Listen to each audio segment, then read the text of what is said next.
Gotta wait for the volume bars to show up on this side. Wow! Wow! Wow! Wow! Oh, I never showed you where the soundboard buttons were. I'll have to do that in a little bit. But welcome, folks. This is another episode of DrawBomb. The keys to the soundboard. I know. I'm already relinquishing them. Dangerous. It's all right. I feel like she'll be more responsible with them than you are. I think. So probably. She's not going to be so willing to do all of the. Wow. How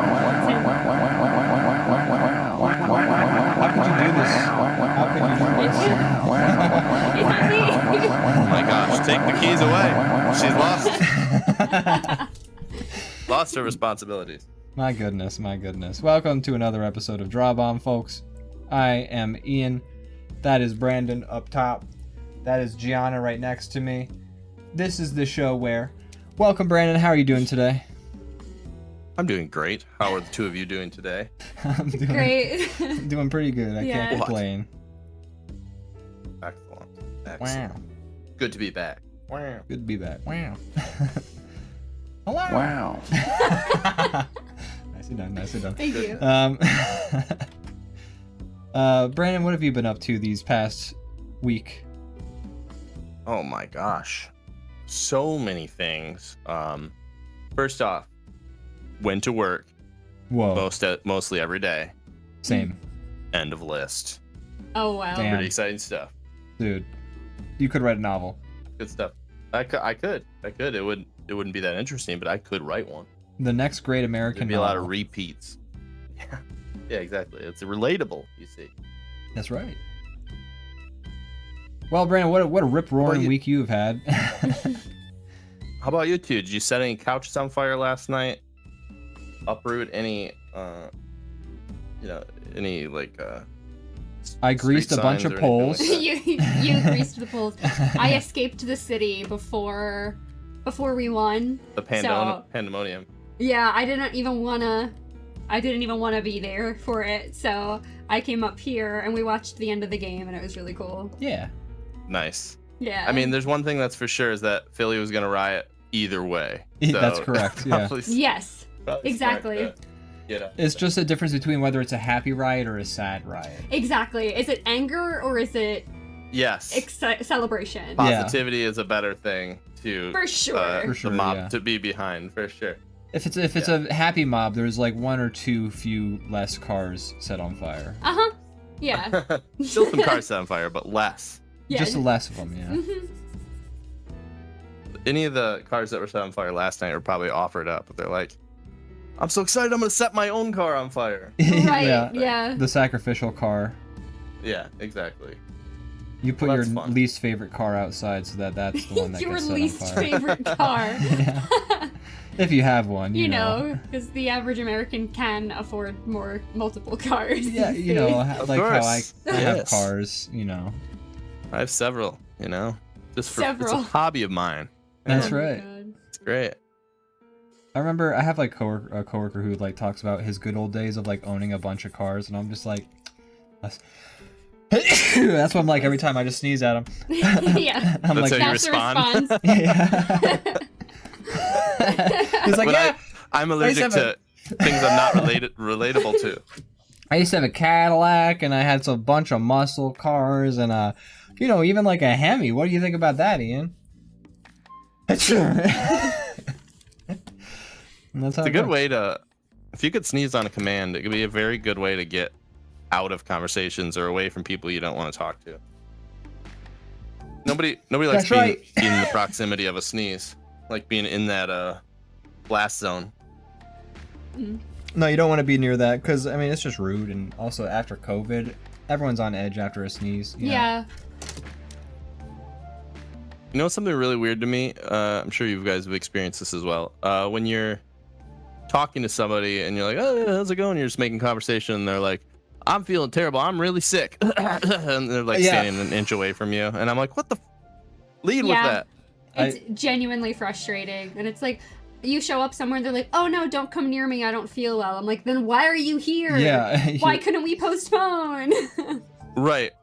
No, well, yeah, that for sure. But at least that person is a slight step in the right direction versus the person I'm describing who's like, it's like close talking to me. And then after we've had, a close talking conversation I don't want to be in for 10 minutes, they then tell me that they've been sick the whole time. And I'm like, great. Me too now. I've had that happen fairly recently. And I was like, oh no. What the fuck? Why? Yeah. It's I feel like it happens to me a lot at work, and I'm just like, A, why are you here? B, you're gonna get me sick so that I like miss work too or whatever? I don't know. It's annoying. Yeah. I had a coworker who showed up to work, and this is a good story. I had a coworker. His name's Darius. Can't wait to hear it. He works in my outdoor center, and he showed up to work the one day, and he was wearing a mask. And I was like, oh hey Darius. Are you feeling under the weather? He's like, yeah, I don't feel great. And I'm like, thank you for wearing a mask. Yeah. You know? Like that's everyone be like that guy.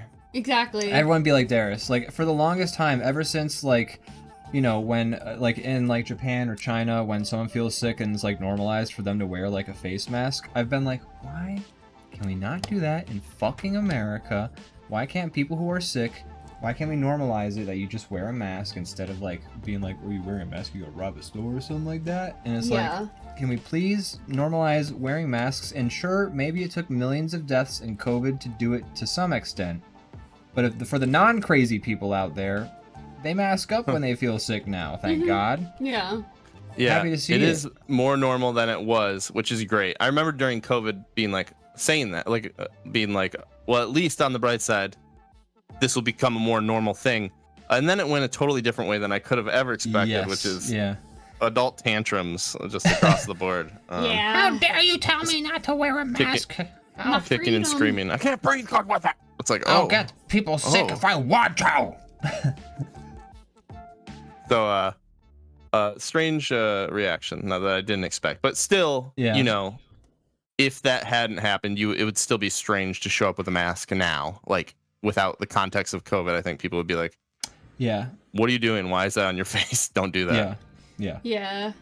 At least with COVID now, it's slightly more acceptable to be like, hey, I'm wearing a mask because I'm not feeling great. It's like, good, thank you. I know to stay away from you, first of all, and second of all, it's very courteous of you to do to not try and spread those germs. Yeah. Small You're things. I like you. Yeah. It's like a little thing. It's like not even a big, like. I don't know, man. That's what I think too, but some people very much would disagree with you. And they would do so at a high volume. Yes. Loudly on a bullhorn. M. Jastromboki in the chat says, I have clients showing up sick. First of all, welcome to the chat, Jastromboki. It's a very rare, a shiny Jastromboki appearance. That's right. Excuse me. Don't try. Why have my throat has been very dry today? I was coughing that. I'm not. Or sick. are you sick? He's not. I swear. I think you've not had enough water. That's probably. We'll be back this far. Let's do this first. Yes, water is important. Everybody hydrate in the chat. Do we still have the hydrate command? I think so. I didn't remove it. Do. Hydrate, haha. Well, eventually, when I'll also hydrate then. we do a DrawBomb After Dark, we'll definitely have a fancier hydrate where we'll be like, a voice will come on. There you go. Like, hydrate! God damn it! There you go. I like it. That time I coughed because that voice I did. Gosh, he is so sick right now, and he's infecting. Oh my god. Me and the chat. By the way, I've been sick all day. All day. Stay away from me. That's unfortunate. I'm gonna blow my nose one more time. Forgot to tell you. Fun little. Alright. Jester Boki says, I have clients showing up sick to their appointments on the regular, and I don't learn that they aren't feeling well until they've already spent an hour breathing into my face. And so not to fully deserved. dox her, but she works in a spa, so like, and she works on people's faces like skincare, so she's like right up in there in the danger zone. And yeah, that's a fun one to, That's awful. You're just a service worker. Who cares? You're expendable. Yeah, I paid for this, so I can just cough in your mouth. Ugh. I'm feeling crappy today, so I need this massage. Yep. Yeah. Can you massage the sick out? Yeah, please. I'm feeling under the weather. Can you give me that facial? Mad Lad says, for me, there's a threshold to sickness I have to be to not go out. I always make sure I do everything I can to avoid spreading the sickness. So that's at least, Yeah. That's fine. That's fair. Because you can't like be staying inside when you're feeling just like a little crappy, It's like there's definitely levels of it. Society beckons. You must go sometimes, even if you don't want to. Yeah. Right, and like kind of having an idea of whether or not you're contagious as well, like depending on how long you've been sick or how bad it is, blah blah blah. Yeah, and I I live in an area where maybe masking up isn't always like the most people are thrilled about it, but I do it anyways. I don't care. So do I. Yeah. It's worth it, If anything, it's like if you could be mad, but I'm actively making sure I'm not giving you whatever the hell I have. Yeah. Right. And that's worth it. Mm-hmm. Gosh darn it. What are you drawing over here, Brad? I didn't know at first, but it's gonna become a beatnik now. I'm gonna give him bongo or a bongo. That's great. Giana, are you drawing with? I mean, you're not yet, but are you drawing with us this episode, or are you just hanging out? I'm hanging out this week. That's cool. That's fine. I was just curious. The tablet I gave her last week to draw on was frustrating. Yeah, a little bit. You sabotaged her. I did. What can I say? You gave her like the controller you give to like the cousin when they come to visit. I'm beating you. That's crazy. You must not be good at this game. Well, I liked your cupcakes. I did and too. your ice cream cones. Thank you so much. If we can make the process a bit more streamlined, I mean, it'd be great to have you drawn with us again at some point. That would be great. I'm definitely open to it for sure. Yeah. I just figured I would let y'all do cool stuff this week. I'll just be here for the commentary. That's so nice. You don't have to. We'll start doing some cool stuff anytime now. Yeah. Anytime. Someday we'll do the cool things. Oh. Yeah. But until then, I'm gonna draw this guy. Yeah, I'm drawing. Well, I think he's cool. Yeah, that is cool. I mean, thank you. beatniks He are kind also of like thinks he's cool. supposed to be cool, or I guess society never thought beatniks were cool, but like beatniks kind of thought beatniks were cool. But They were a hipster of a different generation. I they think. certainly were. They were the hipster of the 70s and 60s for sure. Before they grew up to be lawyers. Is that the trajectory? I believe so. That's from my understanding. Okay. Stupid mask. This is like a Silent Hill mask. I was gonna say it's like I see that it's a mask now, but I thought it was like I thought you're drawing like Nemesis or something like that. Oh yeah, I could tell it. Stars.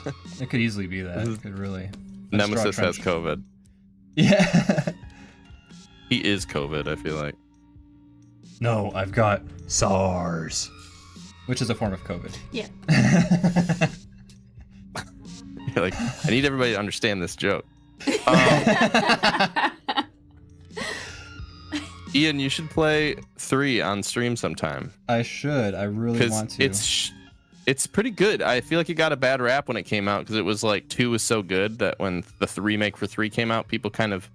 It's a touch more on rails than 2 was, and I guess they like whittled down the game a little bit to make it a little more concise, which people hated that apparently. Yeah, even apparently though there was a couple of so sections. I don't remember playing 3. I did, or I watched somebody play it. I don't know. That all blurs together from that age. I think we talked about that last week. Yeah. But I went in expecting it to be like some kind of like, I got it on the sale and I expected it to be like whittled down to like almost like I was gonna beat it in a few hours or something. But it's like it's a whole ass game. It's great. I loved it. A whole I ass don't know. game? I think. Huh. Yeah, I mean it's probably missing some parts, but it's still like a good length. It doesn't feel too short at all. You know, I'd be in my opinion. I'd be interested in playing the remake and then like trying the original out, kind of doing a reverse sort of thing. Same with 2. I mean, I've played the remake of 2. It'd be cool to go back and play the original again at some point. Do it. Do it. I'm just always telling you to play stuff. You are. It's a never-ending deluge. Jeez. Do it. Entertain me. Entertain me. Lotus Clock brings up a great point. Beatniks were more of a 50s thing. The 60s and 70s were like straight up hippies then at that point. Yeah, okay. I guess that's right. I don't really know where they fall. I mean, I guess there's the answer, but I didn't know where they fell in the I'm not going to pretend like I timeline. even know like the cultural movement that Beatniks are actually part of. Like, Yeah. for all I know, they're like jazz cats who like went to the jazz clubs in the 50s before like desegregation and things like that, but I don't fucking know. I have no clue. I just know them from like pop culture, like The Simpsons or something like that. Or like Looney Tunes, Yeah. I think, always making fun of Beatniks. I only know them from Doug's sister Judy. Yes. Yep, exactly what I was thinking. I was like, I think that Doug did something. Yeah, I completely forgot about her, but you're so right. You guys don't understand. The original Beatnik was the Waffle Stomper. That's also a Doug reference for those in the chat. Yeah, I feel like I remember vague things from Doug, but That's not from much. Doug? Not much specific. Yeah, so Waffle Stomper was like the Punisher, but like in Doug's brain, and he would just like, he had giant, like size 20 feet that he would stomp on people. He was the Waffle Stomper. Wow. Doug had some interesting things. Doug had some interesting The beats. fantasies. The beats. The Killer beats, Tofu. I remember the beats, yeah. I have their songs on my computer. Like I have 3 Beats songs on my That's computer. great. I'm pretty. Got a if I Beats go- album? I don't know. More of an EP. It's I'm funny, loading like, up iTunes right now to see if I have it. as a cartoon and as a fictional band, the Beats is kind of like a silly name for a band. But then you like stop and think about like there's a real life band that's very popular called the Beatles, and it's kind of the same joke. Yeah, It's just I thought that's exactly what it was. That's exactly play what they're on. doing. Yeah. Yeah. But it's just I feel like being named after a root vegetable is kind of it's not sillier than being named after an insect, I guess. I don't know. Yeah. But it feels sillier because the Beatles are so like ingrained. Yeah. There we go. I had Yeah. missing an exclamation mark. Oh, are you? What the fuck? Can I just use iTunes without? Thank you. Thank you. I'm just trying to find my. Are you Beats trying to play songs. Some beats. Or some Killer Tofu? It was 3 songs. It was not these. I don't have them on my computer. I Need My Allowance. No, that is Is it- Killer Tofu. Yeah, it was Killer Tofu. I Need More Allowance, and I think that was actually it. I know Zach has. Those are song. the same song. No, they're not. I need more allowance, allowance, yodelay-hoo. I need more allowance, yodelay-hoo. Why? Because I do. Oh, I thought then that rhymed with Killer Tofu, but okay. That I'm willing to take the L on this one. I could swear that I'm not trying to be a Doug revisionist. I don't know for sure. Oh my goodness. Wow, Lotus Clock is drawing some craziness Wow. in the draw along. It's actually pretty incredible. Yeah. I set the pace, but I haven't looked over there. Let's go take it. Whoa, it's getting sexy over there. Yes, it really is. I set the tone, and he matched it. I like that. I drew the sexiest drawing the possible, and then he joined in. Love okay, it. so hold on now. I have something here. I don't know if this will end up playing through the speakers at all. Can you hear this? Yes, I do. More allowance. Because I do.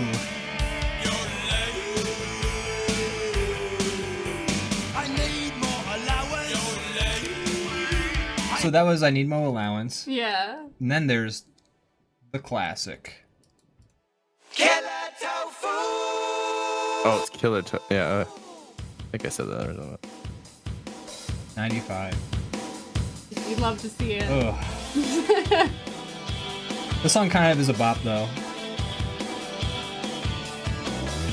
Yeah, why are both songs like actually like Yeah. decent? It's got like a very Didn't have to it's go like- that hard, Doug. yeah. It's also like the singer sounds like Sting from the Police, but the music itself kind of has a Rolling Stones. Yeah, to that's it. a great way to put it. And then they got the yodeling. But Your audio like keeps kind of like maybe it's doing it because they don't want you to stream it, but it keeps kind of going in and out. oh, That's all right. Everybody can look it up I'm themselves. seeing but, that. Yeah, I'm seeing that pop in and out. That's very strange. I bet it's. I have a theory as to why. That's a weird kind of like thing that Spotify does. I was just talking about this the other day with somebody. I'm like, it's like, am I allowed to play like a speaker at a party, but I can't like stream it for our 5 viewers? Like, what's the big deal? Like, I really don't understand. I'm paying for the thing either way. Like, I could go out into like a public square and play music. That's legal. So, but I can't do it virtually. It's strange. Yeah. So I did see that the volume was dropping in and out. I don't have a theory as to why. It wasn't doing that when we were Discord's doing it. Or Spotify's doing it on purpose. Well, no, it's YouTube. Oh, it was YouTube. Okay, Yeah. sorry. Yeah. I said Which that is so weird confidently. because we've had the YouTube videos. Like, the problem. oh, go it.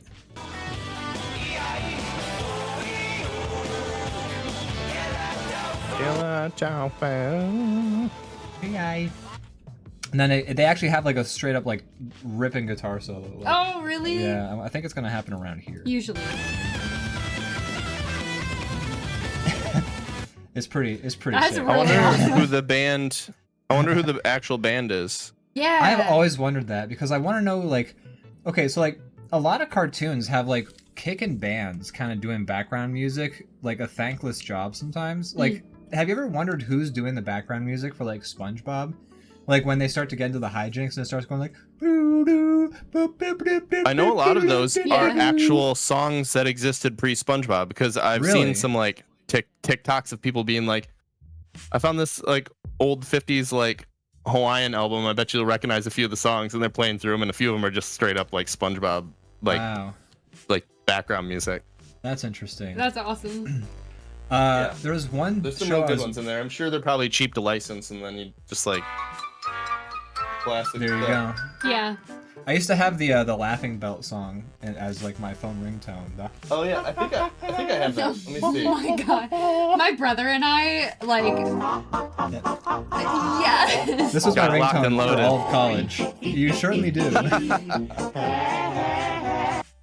Alright, and Lou lost I like the- it over that. Yeah. Like crying, laughing over that. That's so good. Yeah. It's a great episode. It's so good. Oh, I man. like this part where it breaks down into the little like like solo in the middle. Yeah. I'm just a big fan of that. Yeah.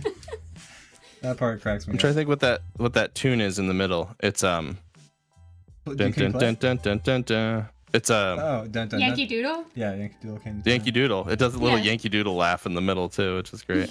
That's funny as hell. There's like one show I'm Rocko's Modern Life. If you've ever watched like an old episode of Rocko's Modern Life, whatever band they have that's playing the background music is like going ham.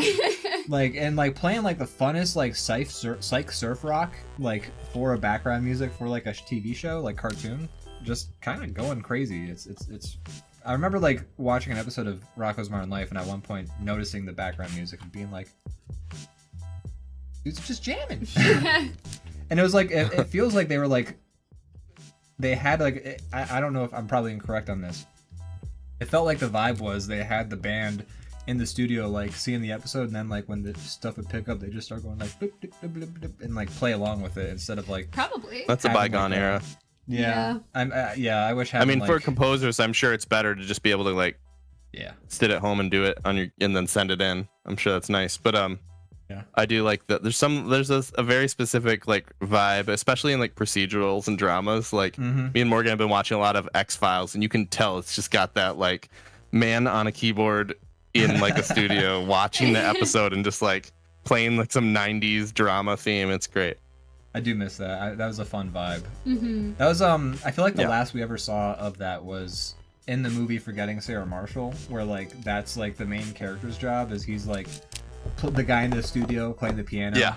And then like he just can't give a Exactly. shit because he gets broken up with, and then we get like that little peek And then the rest of the movies, you know, set in Hawaii or whatever. Yeah. But that little moment, I was like, man, that would be a fun fucking job to have, though. It would. It really would. Yeah.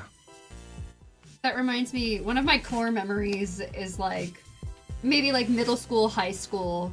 My brother and I would hang out like every day pretty much in the afternoon. He'd be playing like Oblivion or something. Nice. And he'd be on one sofa and I would be on the other, and I would have my keyboard, my piano set up, and he'd be playing the game and he would mute the game and I would just play the keyboard and like make up a soundtrack. Nice. Oh, It's, that's like, awesome. So much fun. That is a lot of fun. Yeah.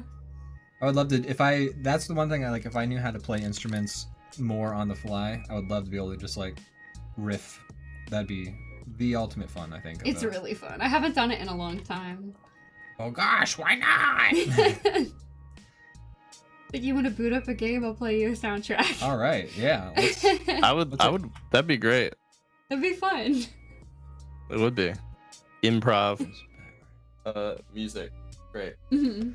That'd actually be a really interesting stream. Is like take Portal, and then have us just like because like Portal's like Brandon's favorite game. Play through Portal, but like have us who aren't Brandon recreating all of the sound effects as he's playing it, and like. Whoa. You know, that'd be an interesting sort of Yeah. thing. That'd be interesting.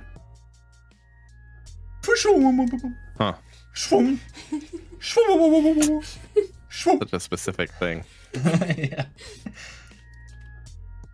Do you guys ever, this is kind of unrelated, but Well, go ahead. you're talking about doing that as a kid, and it kind of reminds me of, me and my cousin, we used to hang out and we'd do this thing almost every time we like had a sleepover where we'd wait till the infomercials came on at like 1 a.m. and then we just mute them and then we just riff over top of them, and it was very fun. That's so fun. That is fun to do. Very Yeah. fun time. I not the exact same, but I sort of did that when I visited Italy. And like after we'd done like the whole day of like walking around looking at shit, and we're just like tired and want to take a break, we turn on the TVs at the hotels, and like for some reason at the same time every night they would have Ninja Power Rangers on, or like Power Rangers Ninja Storm, or some variety of Ninja Power Rangers. It's not the second iteration of Power Rangers. Is that Gen 2? I could not tell you. I could not. Okay. I could not inform you. I'm trying to remember because I watched whatever like came next, and then I kind of fell out of it after that. But I mean, they turn into ninjas in the movie, don't they? Like, and set it up.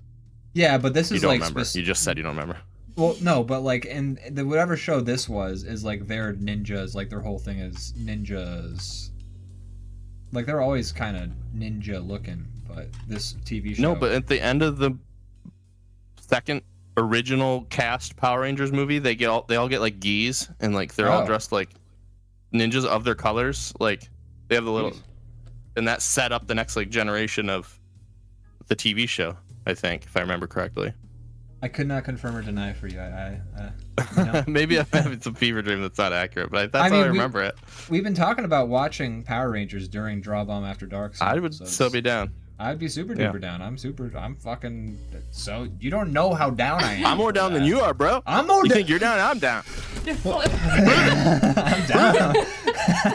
That'd be wild if you flipped the desk that all the recording stuff was on. It'd be really good to watch on Twitch. I think it'd be exciting. What a final episode. Oh my god. It would be, because it'd be too much of a pain to reset that up. It's over. It'd be a lot of money to repair that broken equipment.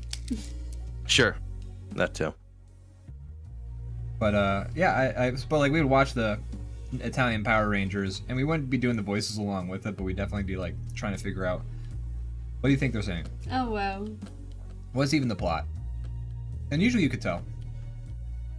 There's usually There's only one plot really in Power Rangers. Yeah. Usually. Let me so the visuals that as I was seeing them was it would be there was a Red Ranger and a Blue Ranger, and then all the other colored Rangers, and then there was an evil Red Ranger and an evil Blue Ranger. Ooh. And then somehow by the end of it they seem to all be friends. How unexpected. Wow. That's good. Yeah. They become family. That's right, they become family like the Vin Diesel movie. And so you do with all enemies. Once you destroy them and beat them, They become family. a respect is gained, and then you drink Coors, or you drink Coronas at the barbecue, and then you're That's family. right. Lotus Clock says, is the cousin you're talking about the same one from the Chat Bold videos, which is a YouTube channel I used to make with my cousin? No, different cousin. But it's also fun. What was I gonna say? There's something about this. Oh yeah. The first time, no, I guess it was the second time I hung out with Morgan's dad, which is Jastroboki in the chat. Not her dad.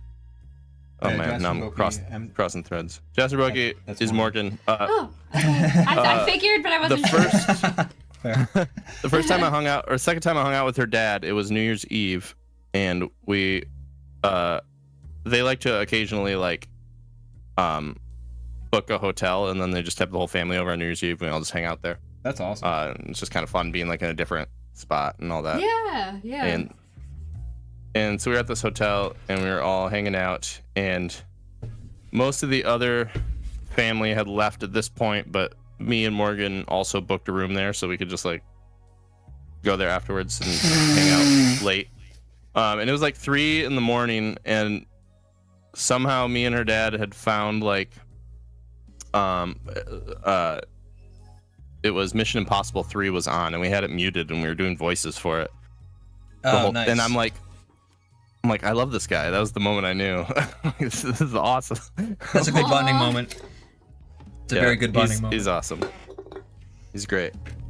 By the way, I blew my nose. It's funny when you directly like into meet the somebody microphone. that's like twice your age, and then you kind of just like click with them, and you're like, you know, you'd be friends no matter like what kind of age you know, if you're the same age or not. It's kind of fun. Yeah. That's awesome. That is very cool. Yeah. He's a cool guy. I met him at the wedding, right? Oh yeah. I mean, Yeah. probably. He was there. Okay. Well, yeah. I would Then, make hope it. so. then yes. Yeah, he couldn't make it to He his was still daughter's going. He had a wedding. haircut Yeah. that day. He had a golf outing. Yeah. Exactly. It was his favorite show was on. Yeah. Can't miss it. Yeah. Gotta see it. Gotta watch my stories. Ian, you definitely met my dad. I thought so. I was just like, I had a moment where I'm like, maybe I didn't. I feel like I definitely did though. I remember the conversation fairly vividly, I think. Ian was just feeling the music. It was all blur of what happened that night, you know. I'd been dancing so much I was He was one with the lightheaded dance for floor. Much of it. Like there was a certain point where colors were just like a blur, and I was just like kind of flying by the seat of my pants. People would be like, "Wow, Ian, their house is on fire," and I'd be like, "Great, what?" And you're like, wait, sorry, I love this song. I'll be right back. I'll deal with the fire in a second. Yeah, we don't need no water. Yeah, you were a my dancing God. machine. Yeah, you can read that if you'd like. You can read that out loud if you want. Oh to. yeah. Morgan's parents called Ian the Energizer Bunny that day. They sure did. They sure did. It's true. Oh my god. Yeah. I was And it was funny because Ian, tired. obviously is, you know, my friend from online, so nobody there knew who he was. That's right. That was and their so there's first just impression this guy, of me. I forgot about that. this guy on the dance floor who wouldn't quit. In the best way. I mean it in the best way. It's a compliment. I appreciate that. And Thank you. yeah, and everybody's like, "Who is this guy?" Oh, it's a guy. I know He's on just a the guy we internet. hired to keep the party going. Right. Yeah. He's a hired dancer. Yeah, I'm like that guy from if you remember that episode of Regular Show where they hire the party guy who's basically Yeah. he's Andrew WK. No. He's Oh, Gunther. isn't he like a horse? He's Gunther from like. Ooh, you touch my tra la la. Oh my ding ding dong. okay. Remember that song? Do you remember that? Or I do remember that song. Yes. I remember that as well. You remember that? Okay. Yeah. So I'm just gonna pull up the picture of the guy, the party man they hire in that episode of Regular Show, and you'll see he's I'll also post a picture of Gunther. Ooh, you Okay. touch my tra la la. But I forget. You just unlocked that in my brain. I am so sorry. I'm so sorry. What a guy! What a a rip. random meme. Right. Okay, so this I'm posting this in the DrawBomb drawing right now, but this is oh my god, it's huge. It's huge. This is Can Gunther. you make it bigger, please? Oh yeah. And then regular show party guy. It does say party horse does show up, but this is the guy from Regular Show. I was Oh, gonna say, I got mixed up. absolutely. Yeah. That's for sure. And then this is the guy they hired to run the parties. Yep, that's him. He's Gunther. First of all, that's why I love regular show is they're willing to make a Gunther, a very subtle Gunther reference. Ooh, you touched my ta-la-la-la. Folks, if you in the chat are not aware, regular show is a great show. Lotus Clock knows the reference, which I love to see. But folks, if you have not seen Gunther's "Ooh, you touched my tra-la-la," When was that popular? Is this like a real like? Is this... I see you over in the corner of the screen. No, that's the only way you're allowed to talk about it. It's so funny every time you do it. I did the voice and I felt like I could see you going like. I'm not. I swear I'm not. Okay. Oh my god. What an internet time on the internet that was. I miss it. I really miss it. Yeah. What year was that? I remember. I was gonna say this is a millennial meme, is it not? Right? Like this has been a while. So. I think so. Snakes on a Plane was still like the topic du jour at the time, if I remember correctly. So. Wow. Yeah. So. It's kind of what I thought. It's gonna date us all a little bit. Yeah. I'm actually gonna. Yeah. When did Gunther's Ding Dong song, first of all, is the name of the fucking song. Is that what it's called? The Ding Dong song? The Ding Dong song. 18 years ago. What? 18 years ago. So that puts it firmly in what? 2007? This was a 18. 18. Yeah. Yeah. This is a post Numa Numa pre Gangnam Style song. Gangnam Style. Gangnam Style. Numa was like 2005, yeah. I want to say, yeah. Guys, I know a lot of memes don't age well, but I feel oh my god. I feel like our memes are embarrassing. Yeah, a little bit. We're really showing our age right now as a group of 30-year-olds. Yeah, I wish we had something, cool like they have these days, like Hawk Tua and like Costco guys. Yeah. Oh, yeah, I wish we had the good. Now these are some quality memes that will age well. We should have the Costco guys boom scale all of the old memes of the internet leading up to them. How many booms did you give Gunther? But they only ever give anything 5 booms. I think they give everything 5 booms. A DrawBomb After Dark idea could be a tier list of you guys like ranking all of like memes over the last 25 years. I love that. I also love the idea of us just doing tier lists. I love tier lists. Yeah. I love a tier list. That would actually pop off probably list. On if we were to do like some meme DrawBomb live highlights. A tier list, a meme tier list would be great, but a tier list of anything would probably get at least 5 views. Right? I feel like that could be a good like one guaranteed DrawBomb After Dark activity. Yeah, all right. Yeah. Woo! All right, 1 view in the books. We're locked in. There we go. That was a better one. We're gonna get better at high fives. We're gonna get better. We only just started high five. That's okay. It's hard when you're like camera facing and you're like, Sorry. You guys keep practicing. Don't give up. You'll get there. Thank you. Your abs are gonna hurt tomorrow again. Yeah. Oh my god. So sorry. It's okay. Guys, I'm hurting my girlfriend. So on camera. Right. How dare. Sorry, everyone. Yeah, sorry we have to be so fucking lame. You need this to draw. Oh, I do. Okay. Sorry. Sorry, I just want to hold it.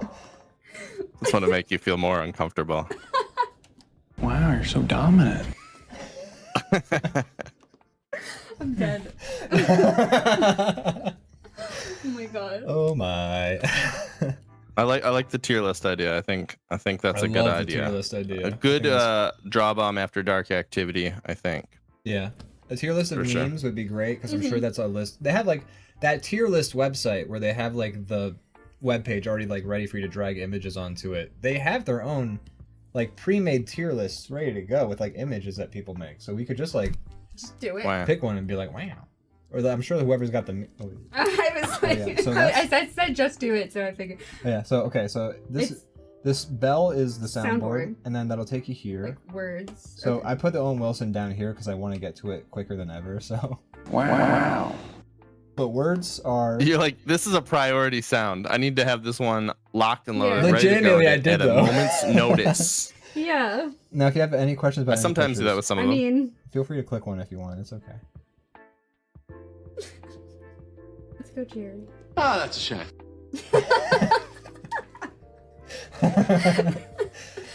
Oh, these are fun. Now I'm just like trying to make my stream deck a soundboard. Yes. I mean, the Well, lovely thing at least is, have an option for it. You know, load up a page of them. yeah, I've still got everything else, but then I have the soundboard ready to go just What in is case. Pop-Tart? Yeah, I use mine for a lot of things, but I soundboard am is so high proud on the of list. you and you. It's all the sounds from the Pop-Tarts video from Balloon Shop. Oh my god. You know Pop-Tarts from Balloon... Do you know Balloon Shop? It might ring a bell. Oh, we got to watch some Balloon Shop when we got a chance. Got it. Yeah, that's from a very specific There's a video. memes folder. There's Got a it. specific for all of the meme sounds that you know from the internet. Got it. Okay. Lots of good ones. Okay. I'll try to get acclimated. Yeah, it might take. It still takes me some time to remember where I put everything because it's like when I put things in folders, I was like, this is a mistake, but also necessary. Lotus Clock says, I remember that time Ian made an animation based on Rocco's Modern Life. I don't know if I remember that one. Which one was that one? That was Wacky Clock Crew. It was where it's okay. It was like where I basically remade Wacky Deli, but with Oh, a bunch of I do remember clocks. that. Yeah. Yeah. I am And, the cheese. I am the greatest character on the show. So, funny thing, Wacky Deli is such an old reference. In that Breaking Bad done in VR video, when the guy who plays Mike Ehrmantraut shows up, his exact words when he shows up, his first thing he says in the video is, "I am Mike Ehrmantraut. I am the best character on the show. I am better than both the Walter and the Jesse combined." And I was like, I need to watch that I know whole what the thing. fuck you're doing. I know what reference you're making right now. That's awesome. You got to watch that video. It's as a Breaking Bad lover. I want to. I mean, you would thoroughly enjoy it. But I Yeah. I was lucky. I had a 13-hour car ride to be in, Ooh. which that The really part ate that up made you lucky? the fact that I had a 3.5 hour long video to watch to eat away at some of that time. I can go sit in my car in the driveway and watch it. You know, Yeah. like I don't. That's the best way. That's how I watched it. It's the best way to watch the video. Just you, the road, and that video. You know, that's That's all. That's all right. you need. That's all I need. It's also the safest Oh, nice. way to watch it. Yeah. On the road. Yeah. While driving, Wind in Yeah. my it makes hair. the drive go quicker. You know, all that boring Yeah, really driving. Really makes the drive go quicker. All the funny visuals. Oh my god. Mad Lad has joined in on the magma. my If boy. any other gosh. viewers want to draw along, we have a great way to do so. You can see that in the bottom left corner. Speaking of type which, draw along and let's check join it out now. Join in. Oh, that's the wrong window. That's This the beat. Crap. Hold on, that's the wrong window. for Twitch. Yeah. Oh, that's just the beats.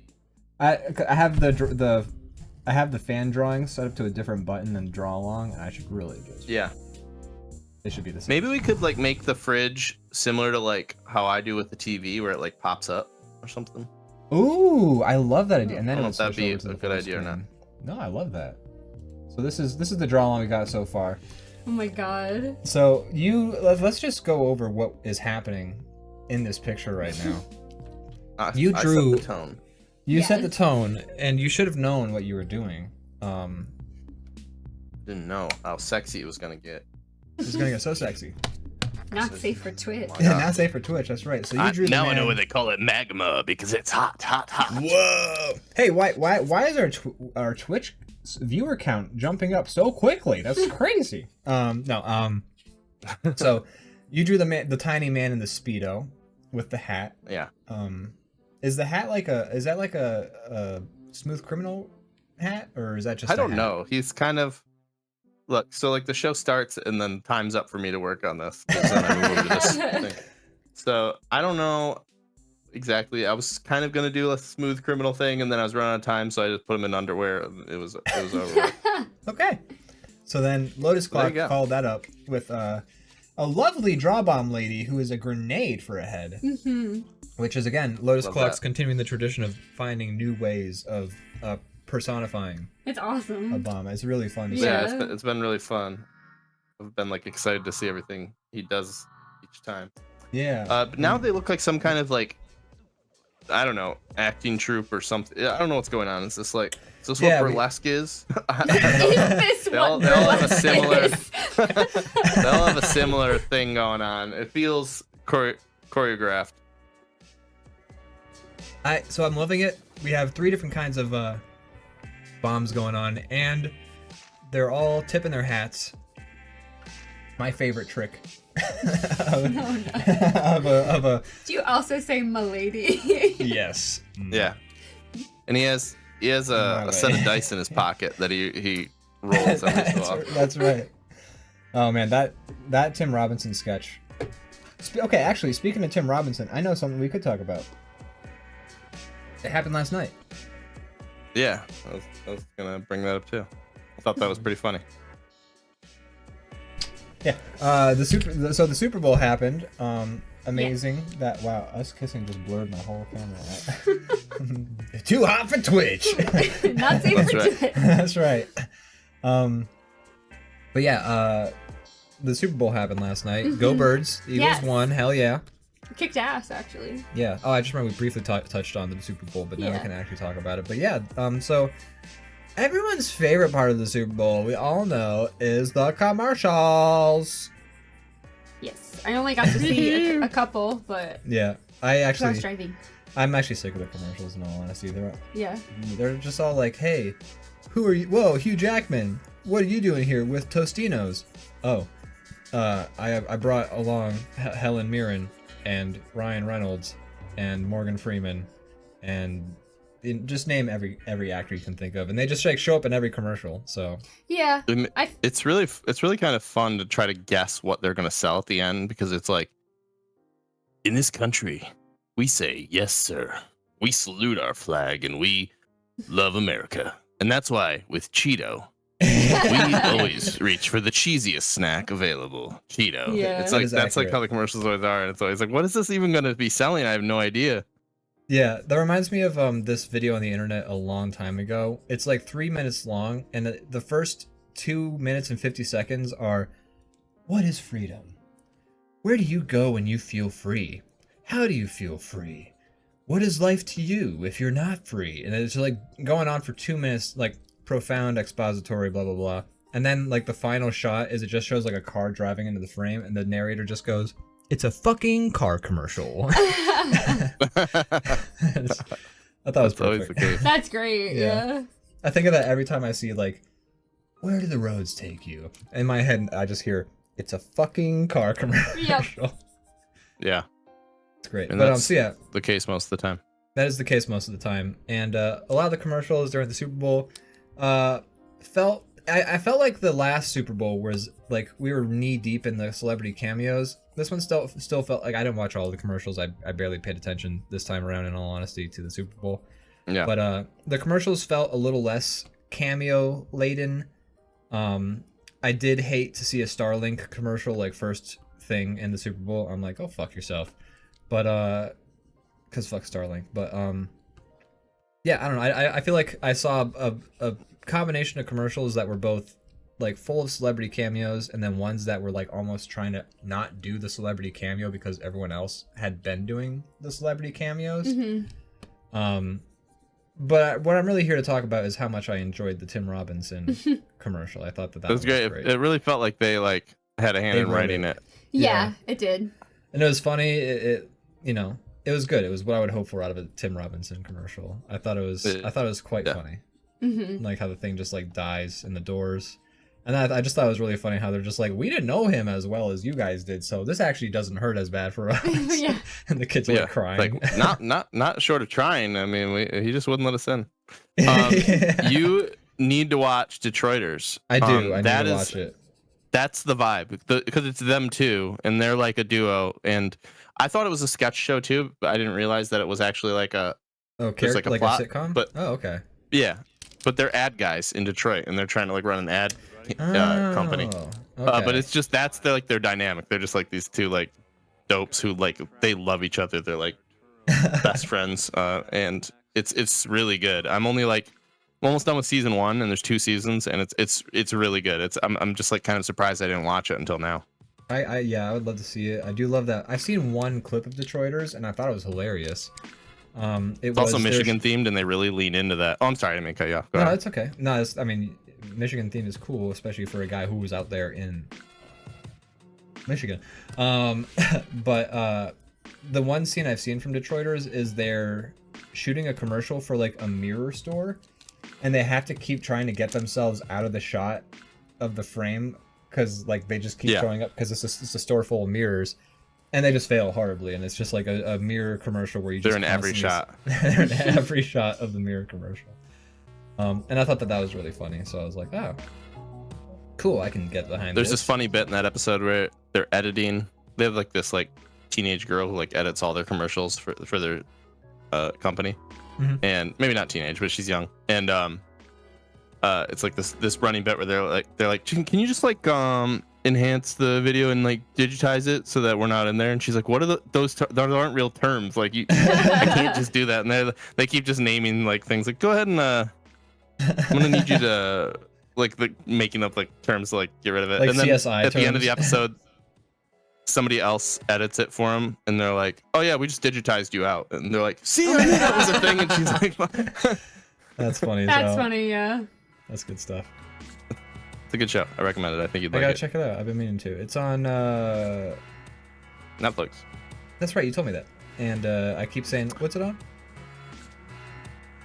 But when I say it's like Michigan themed, like yeah, it's around Detroit, but like they really do that thing like where it's like they bring it up too much, like almost like it's like a like they're kind of, it's like a bit, like they're always like mentioning Michigan things that some might not be like, you might not get what they're going for in a lot of them. Like they're naming like brands that are like all Michigan only. They like okay. they only say pop. They like talk like I don't know. They just like lean into it really hard. That's really funny. It's kind of like, all is the it Michigan kind of like? Go ahead. No, I was just saying like all the kind of like cultural weird things that are here. They like really lean into them. I love that. That's cool. Like when you Everybody make just it eats hot dogs all the time. When you make it so specific and like to a place that like, if you like, I imagine that's like an extra layer of humor for you, someone who's in Michigan, like that maybe I would just never even pick up on, which I think is. There's some jokes that are gonna go over your head, like you know, like they're talking about like I don't know, just random things that are like very specific to the city. But Wow, it would be very, you know, I don't think this old bustling miss out. car economy we had. I feel like all the ads they're talking about always involve there's this statue in Detroit that's just a giant fist because it was Joe Louis, who was a boxer who was popular. And it's like, it's actually kind of a cool sculpture. It like goes across 2 lanes of traffic and it's just this giant suspended arm.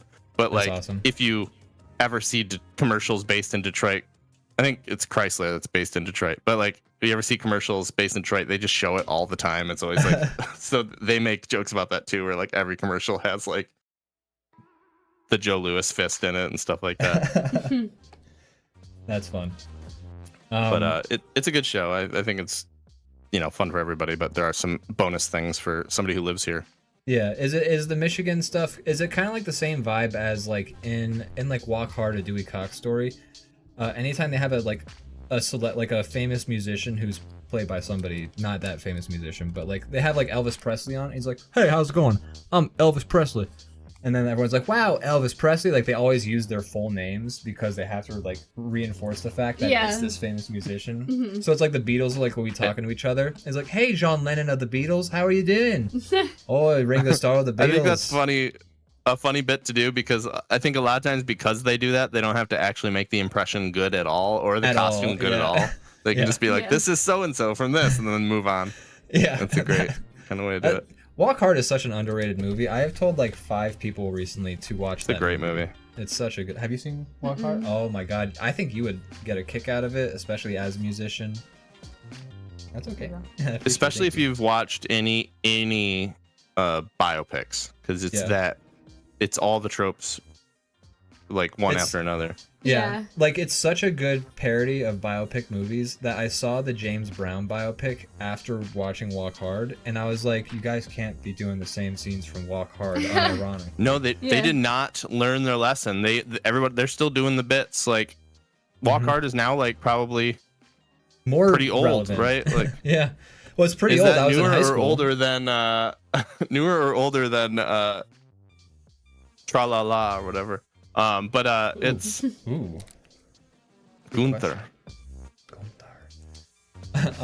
But yeah, they're still doing the bits. It's an old movie, and they call out every bit or every like classic thing, that trope, and then the movies still do it. Yeah, they still do it. Like I thought they would be like, oh, we got called out, now we have to like try to make this, try to avoid these common pitfalls, and no, they're still just as common as ever. Ideally, the movie industry would be like an arms race, where the parody movies make fun of all the bullshit tropes that all of the supposedly dramatic movies are using, because they don't have an original bone in their body. And then once the parody movie makes fun of it, the serious movies have to be like, shit, we've been doing that too much, we gotta do different things now. But no, the biopic industry is going strong because they're the Oscar winners. The biopics win the Oscars, so they don't have a reason to change. Man,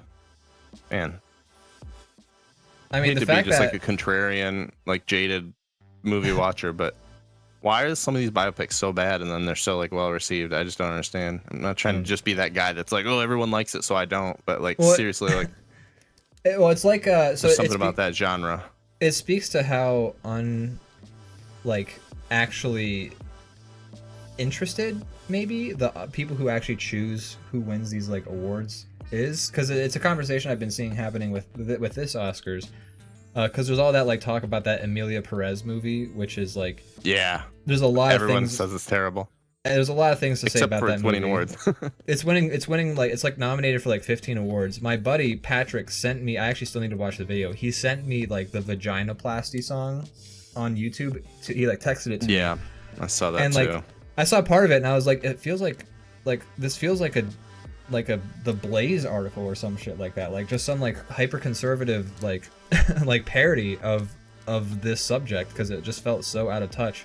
And then like, this is the movie that's nominated for like billions of awards, and it's like, there was also another movie about like the trans experience that is supposedly very good, called I Saw the TV Glow, that came out this year as well. I heard about that. I didn't get to see it though. It's supposed to be very good. Yeah, I wanted to see it. I want to see it too, because the bits I've seen were genuinely like really cool. Like the actual TV show they're talking about, like the clips I saw from that were like really interesting. But the movie itself is supposed to be phenomenal, and also it stars, or it doesn't. I'm not sure if it stars, but it at least has as an actor. Yeah. Fred Durst. Fred Durst. Fred Durst is in I Saw the TV Glow. But that's a movie that came out the same year as about the trans experience, and the Oscars haven't even like noticed that movie. But then you have Emilia Perez, which is like apparently like just god awful, and that's the one that's got nominated for like 15 awards, and it's like it's a parody almost of what it's supposed to actually be, and I'm just kind of like, it's still such a disenfranchised group that I feel like if there's gonna be anything that's like on the mainstream stage, it's got to be some weird like vanilla version of it. What's gonna happen is the movie's not saying that should be, but that's what's gonna happen. Yeah, what's gonna happen is the movie's gonna win an award win way more awards than it really deserves, and then the next year they're gonna like actually pick a movie. It's gonna be like the Green Book, then they did Moonlight. It's like they picked the movie about like a black guy trying to like survive the like Jim Crow South with a white savior, and then the next year is when they make a movie about like actually black people, like made by a black director. So then like this year they pick the shitty movie about like the trans person, and then like a year or two from now is when they're gonna like actually pick the movie that is any good, if society still exists. Oh god, if society still exists. Yeah. Wow, what a left turn there. Yeah. Yeah, if award shows are still around and things, but yeah. That's okay. So how like in a nature environment, a frog is kind of like the barometer whether to tell whether society or whether the ecosystem is still healthy or not. If the frogs start dying, that's like the early warning sign, kind of like a canary in a coal mine. So for society, when the award shows start to go, that's when we know they're the frogs. We're screwed. Oh man, they're the frogs. The rich people aren't congratulating themselves anymore. What do we fucking do? They're getting in their bunkers. They don't have time to They Oh all- no. They all flew to space. That's right, folks. We can talk about jokey shit and get real still here on DrawBomb. Hey. Hey, all right. What do we do over here? What do we do over here? But yeah, I still want to see. I saw the TV glow. The clips I've seen were genuinely like great, and I also still need to see the Substance. There's a lot of movies that came out this year that I need to see. Substance I really, was awesome. It's really wanna it's see really it. crazy. It's wild. It's like almost like, I don't know, cartoonish at times, but it's pretty fun. I really liked it. Everyone is like ranting and raving about it. I need to see it before I see another positive review of it, or else my like expectations are gonna be too good, you know. And then it's just Yeah, really I don't- for me. I think that's fair because it's like very like weird. But so I don't know. It's like to go in expecting like anything is kind of already takes away from it. Really. Yeah, because like Everything Everywhere All at Once was not the movie I expected it to be. That's not a bad thing, but damn, that is not the movie I expected to see when I watched Everything Everywhere All at Once. But I enjoyed it. I liked it. Yeah. How do you feel about horror Speaking of movies? movies. Oh, sorry. Go ahead. I like horror movies. Oh, nice. Okay, good. I haven't watched a movie in a long time, except for when we watched one recently. But That's like right, in my own time, I haven't like, besides for the podcast, I haven't like sat down and like watched a movie. But I do like scary stuff. Okay, good. Just not into gore, really. I think it's unnecessary. I Same. don't think jump scares are really necessary. You can have a good jump scare, like Yes. a well-timed one. Mhm. Like I think you get maybe one or two tops before it's like, okay, you're being cheap. Yeah, But yeah. I love like a psychological like thriller, stuff like that. Gosh, You guys are fully aligned.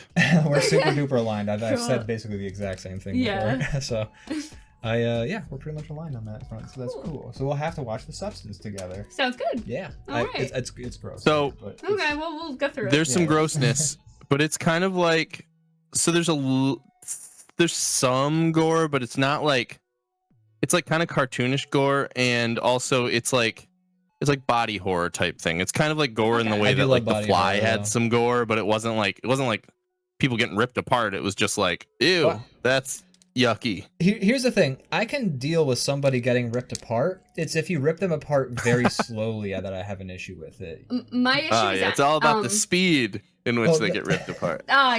Yeah, yes. My issue is animal violence. That's a hard stop for me. Oh, that's I fair. can't. Mhm. There's a lot of cheap, especially like cat kills in movies Mm. that I like. It really, really, really destroys. So like, I actually cannot continue to watch if like a cat Oh. gets hurt. Yeah. Damn, that's one of my favorite movies. Has a cat getting hurt. Oh no. It's like it happens it happens like in shadow, but basically there's Cats are it's- often cannon fodder. They are. It's know really why. unfortunate. Yeah. Yeah. There's this. So in the movie The Kung Fu Hustle, one of my favorite movies of all time. Okay, I have not seen it. Oh, it's so good. But there's these guys. There are these two shamisen players, and they like when they play the shamisen, it's actually them sending out like invisible swords from the instrument. And it Okay. like cuts things. So at one point they're playing the shamisen music and like cutting things, but like the guy who's supposed to be like he's the target, he isn't seeing it because it's all very subtle, and it's like so like you see like he's walking, you see a pot like slash behind him. It's like, huh? And then at one point he's walking, and then like a cat's there, and it just jumps off screen, and then you see the cat's shadow kind of go. Yeah. Yeah. It's unfortunate. I actually stopped watching a show that I was like 4 seasons invested in Oh my because gosh. they like used a cat for a plot point, like Oh. and like with killing cats and stuff. I was like, okay, guess I'm not watching this show anymore. What show is that? The Magicians. Oh, interesting. Yeah, I was really into it for like 4 seasons, and then like there was like one episode where they were killing cats, and it made me really uncomfortable, and I never wanted to watch it again. That's fair. The cat does. I can. No, you go ahead. Well, I was just gonna say the cat in Kung Fu Hustle. It's in shadow. It's a CG cat, but you know it does happen. Yeah. It's not like they don't really linger on it though. But you know it's Mm. you're still watching. You're like, oh, poor kitty. Yeah. And then the guy who's the target, can- his head gets cut off right afterwards. So it's like, oh, the cat, and then oh, the man. Jeez. Yeah. It's not a gross movie. I though. can It's- live with it's- it if a great it movie. feels like it. I know it sounds like dark, but like if it adds something actually to the story, because like I mean, things, people and animals and things die. If it adds something to the story and it doesn't just feel like some weird like snuff, gratuitous thing, then I can mean- live with it. But I don't know. Just the context has to be right for me. Have you seen? I don't want to harp on it, but have you seen Smile? I haven't, but I hear Smile 2 is Yes. I haven't seen the Yes, I second have. one, but I did see the first one, and there's some really brutal, unexpected, Yeah, a cat cat really bad. great. Oh my god. have a bad ending in that. Yeah. Jeez. Actually, possibly the worst I've seen. Oh my god. Yeah. I forgot about that. Yeah, that I does saw happen. it in theaters, so I couldn't just turn it off. I was no. like, cool, I'm just seeing this all the way through. That's rough. Yeah. They do like to hurt cats. I think it's because of and like it's weird. It feels like a continuation of the classic, like you toss something behind your shoulder, you know. Yeah. It feels like that, but like a less fun version of it. Right. Monty Python's the only one that have done it right. Where Yeah. it's like basically like a stuffed animal. They're like walloping against a wall or something like By that. the But tail, it's just like yeah. them so silly that It doesn't you know, even you look can't. real. Like they're not even trying to make it look Yeah. real. Jaster Boki is very similar to you are in the way that like if there's an animal getting hurt, it's just like that show is no longer Yeah. you know good to watch. To the point where she likes really like stupid stuff, action stuff like I do too. Like we like to ironically watch a lot of things. Like we love the Fast and Furious franchise and all that stuff. And Talking about that. I'm like, Yeah, oh, we we should were watch talking all the John Wick movies. And she's like, I know what happens in the first one, so no. And I can't get her over that. Okay. And I'm thinking I'm going to edit the movie so something different happens in that scene, and then we can You just watch it. That'd be If They somebody like did leave that- the door open, and the dog just gets out and Yeah. runs away or something. yeah, he's like, you made If my somebody dog did that leave. for me, actually, I'd be so grateful because, like, if you want to experience a movie, but like that's like legitimately triggering or upsetting, like it to have another option, I think is awesome. Yeah. There's a Twitter account or it was a app or something like that tells you if the animal gets hurt. There's a website, Does the Dog Yeah. Die? That's right. Yeah. Yeah, Mhm. yeah. Good It- website. for sure. And it's like Stranger Things is my favorite show, but season 2 does like a really unfortunate cat scene, and like when I rewatch, I Oh, have to skip yeah. over it because like I can't put myself through it. Yeah, that's fair. I forgot about that scene. Yeah, that's also like really upsetting. That one's super up there because they do show things. Yeah. Yeah.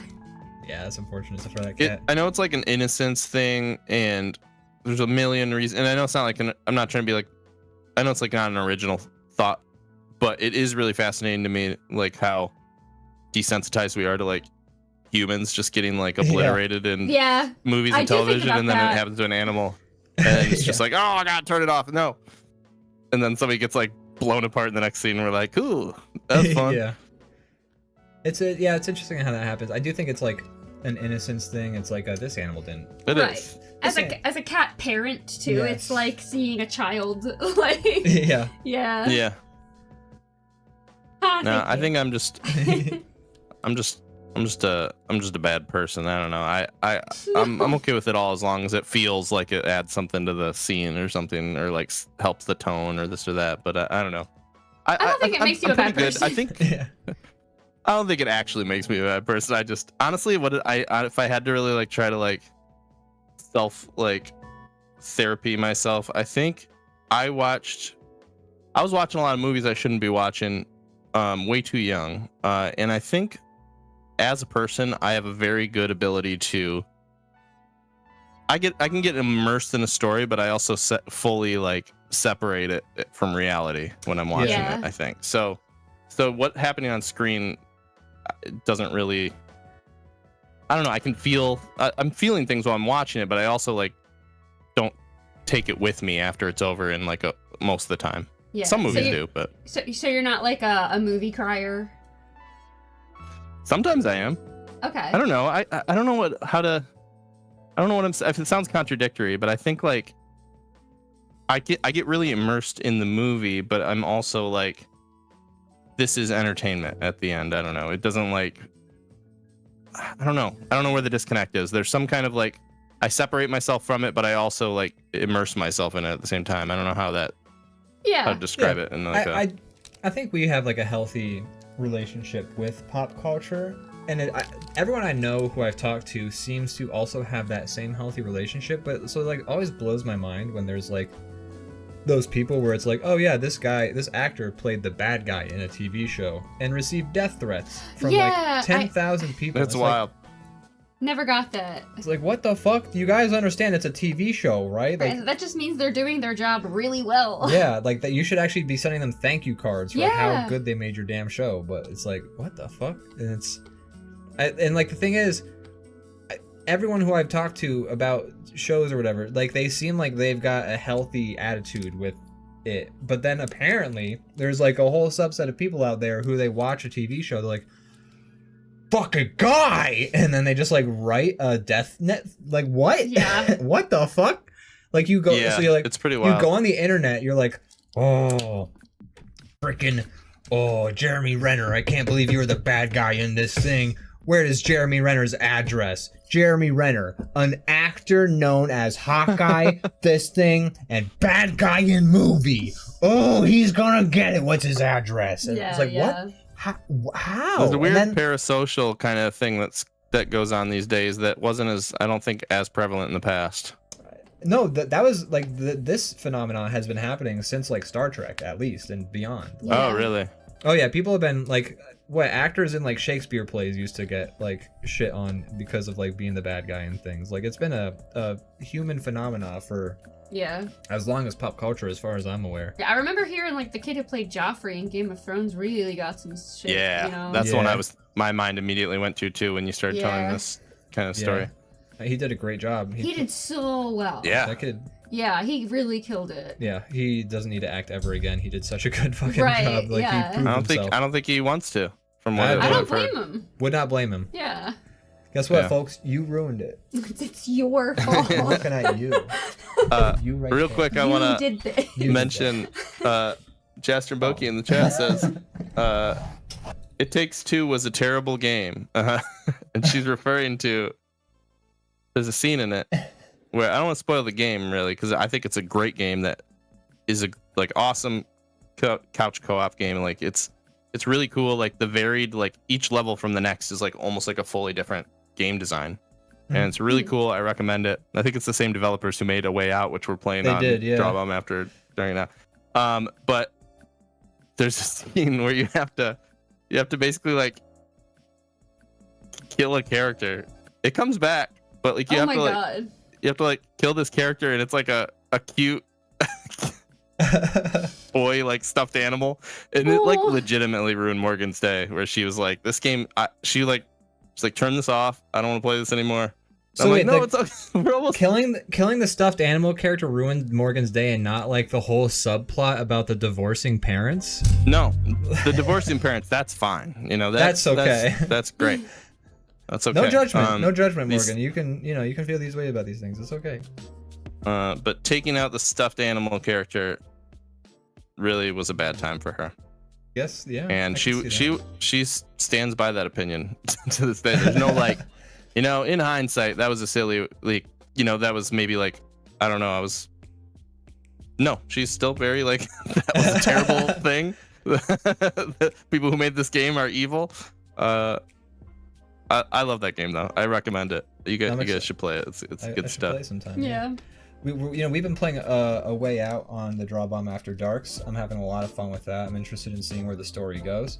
I actually just happened to see, apparently they just announced, or in December they announced their next game, the developers of Oh, really? those games. Yeah, and it's coming out in Well, March. wait. It Takes Two did very well. Didn't it win like Game of the Year or something like that year? I remember It Takes Two doing, like, I remember A Way Out being exciting for people, but it seemed like they weren't thrilled with its execution. But It Takes Two was really well regarded from people, from what I've seen. I think A Way Out was kind of regarded as kind of silly. Yeah, it is a silly game. I mean, it's a very serious. It is kind of cheesy. Yeah. It's kind of silly. The voice acting's a little silly.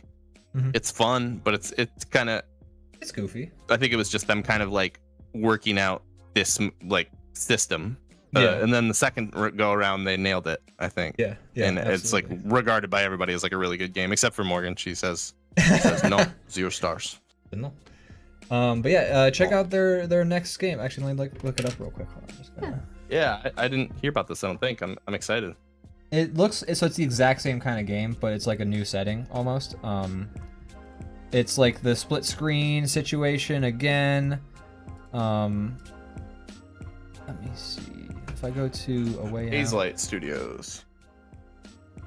It doesn't help that when A Way Out came out, the like lead designer kept going on every interview and every game award show, and he's just like the silliest guy, at least back then. Where he's like, if you don't like this game, bro, you are crazy, you are idiot. Like he's just like doing these like crazy interviews. So it almost turned the game into a meme before it even came out.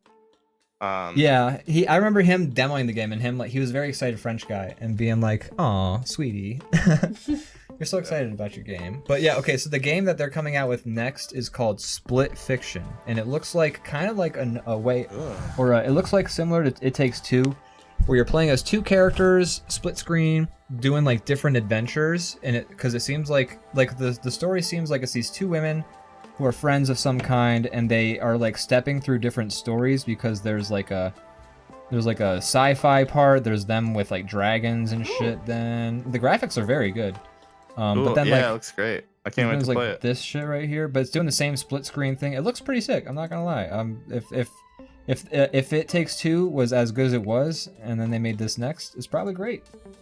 I like that they're leaning into the co-op like focus, and I think that's cool. Yeah, it's cool that they're focusing on it, and not only that, but they're doing like split screen kind of couch co-op games when nobody is anymore, and they're doing them so well that they're like winning awards for it. Like they're not just like, hey, we're the only guys doing this. They're like also making like this game that's being super well regarded each time around, which I think is good for the industry, and also it's just fun.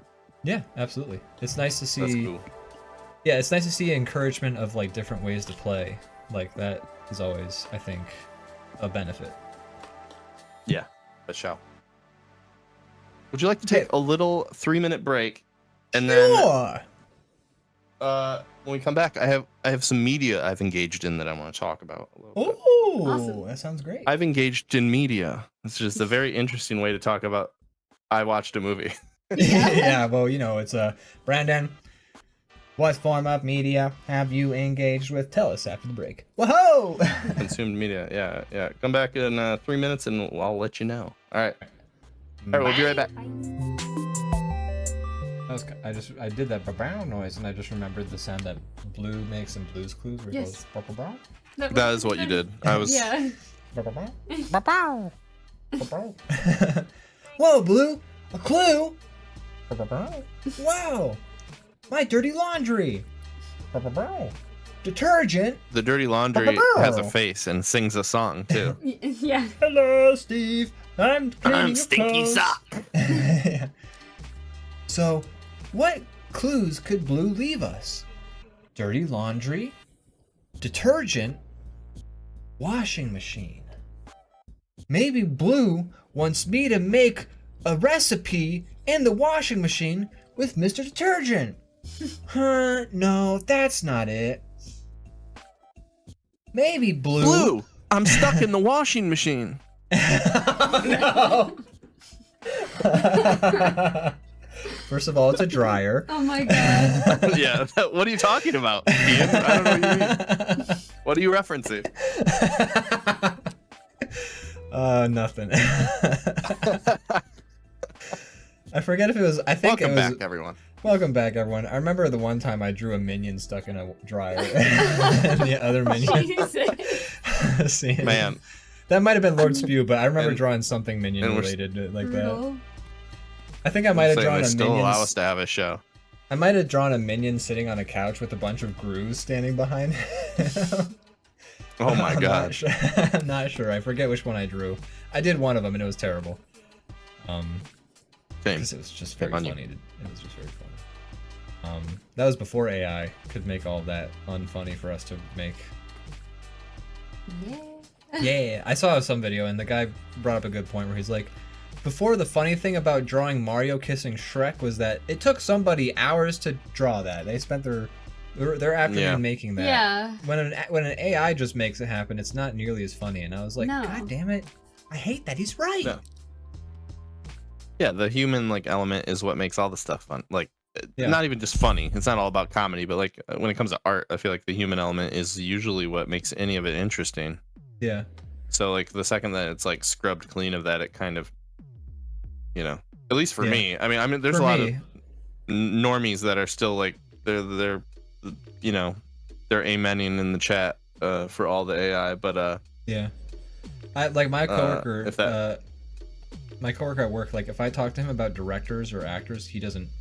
Like we play framed together. Well, I do the framed, and then I show him the framed and let him play it because we just end up winning at different times, and it kind of takes away the challenge. But I'll do the framed, and then he'll do it, and sometimes he's like right on the money. He got Gilmore Girls on the first frame. That was crazy to me. But he also like he'll get like all kinds of movies on the first frame, and he knows a lot of movies. And then I'll be like, oh yeah, this is directed by so and so, and he's like, I don't know who that is.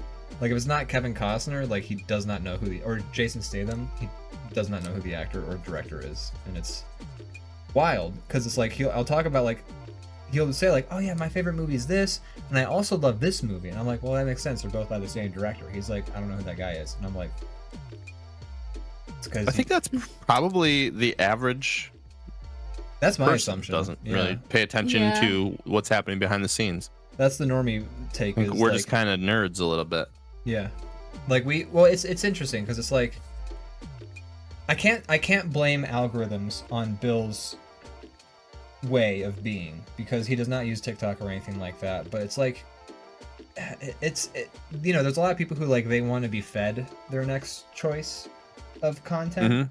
quote unquote. I hate that word content, but they want to be fed their next choice of thing to It's all watch. content.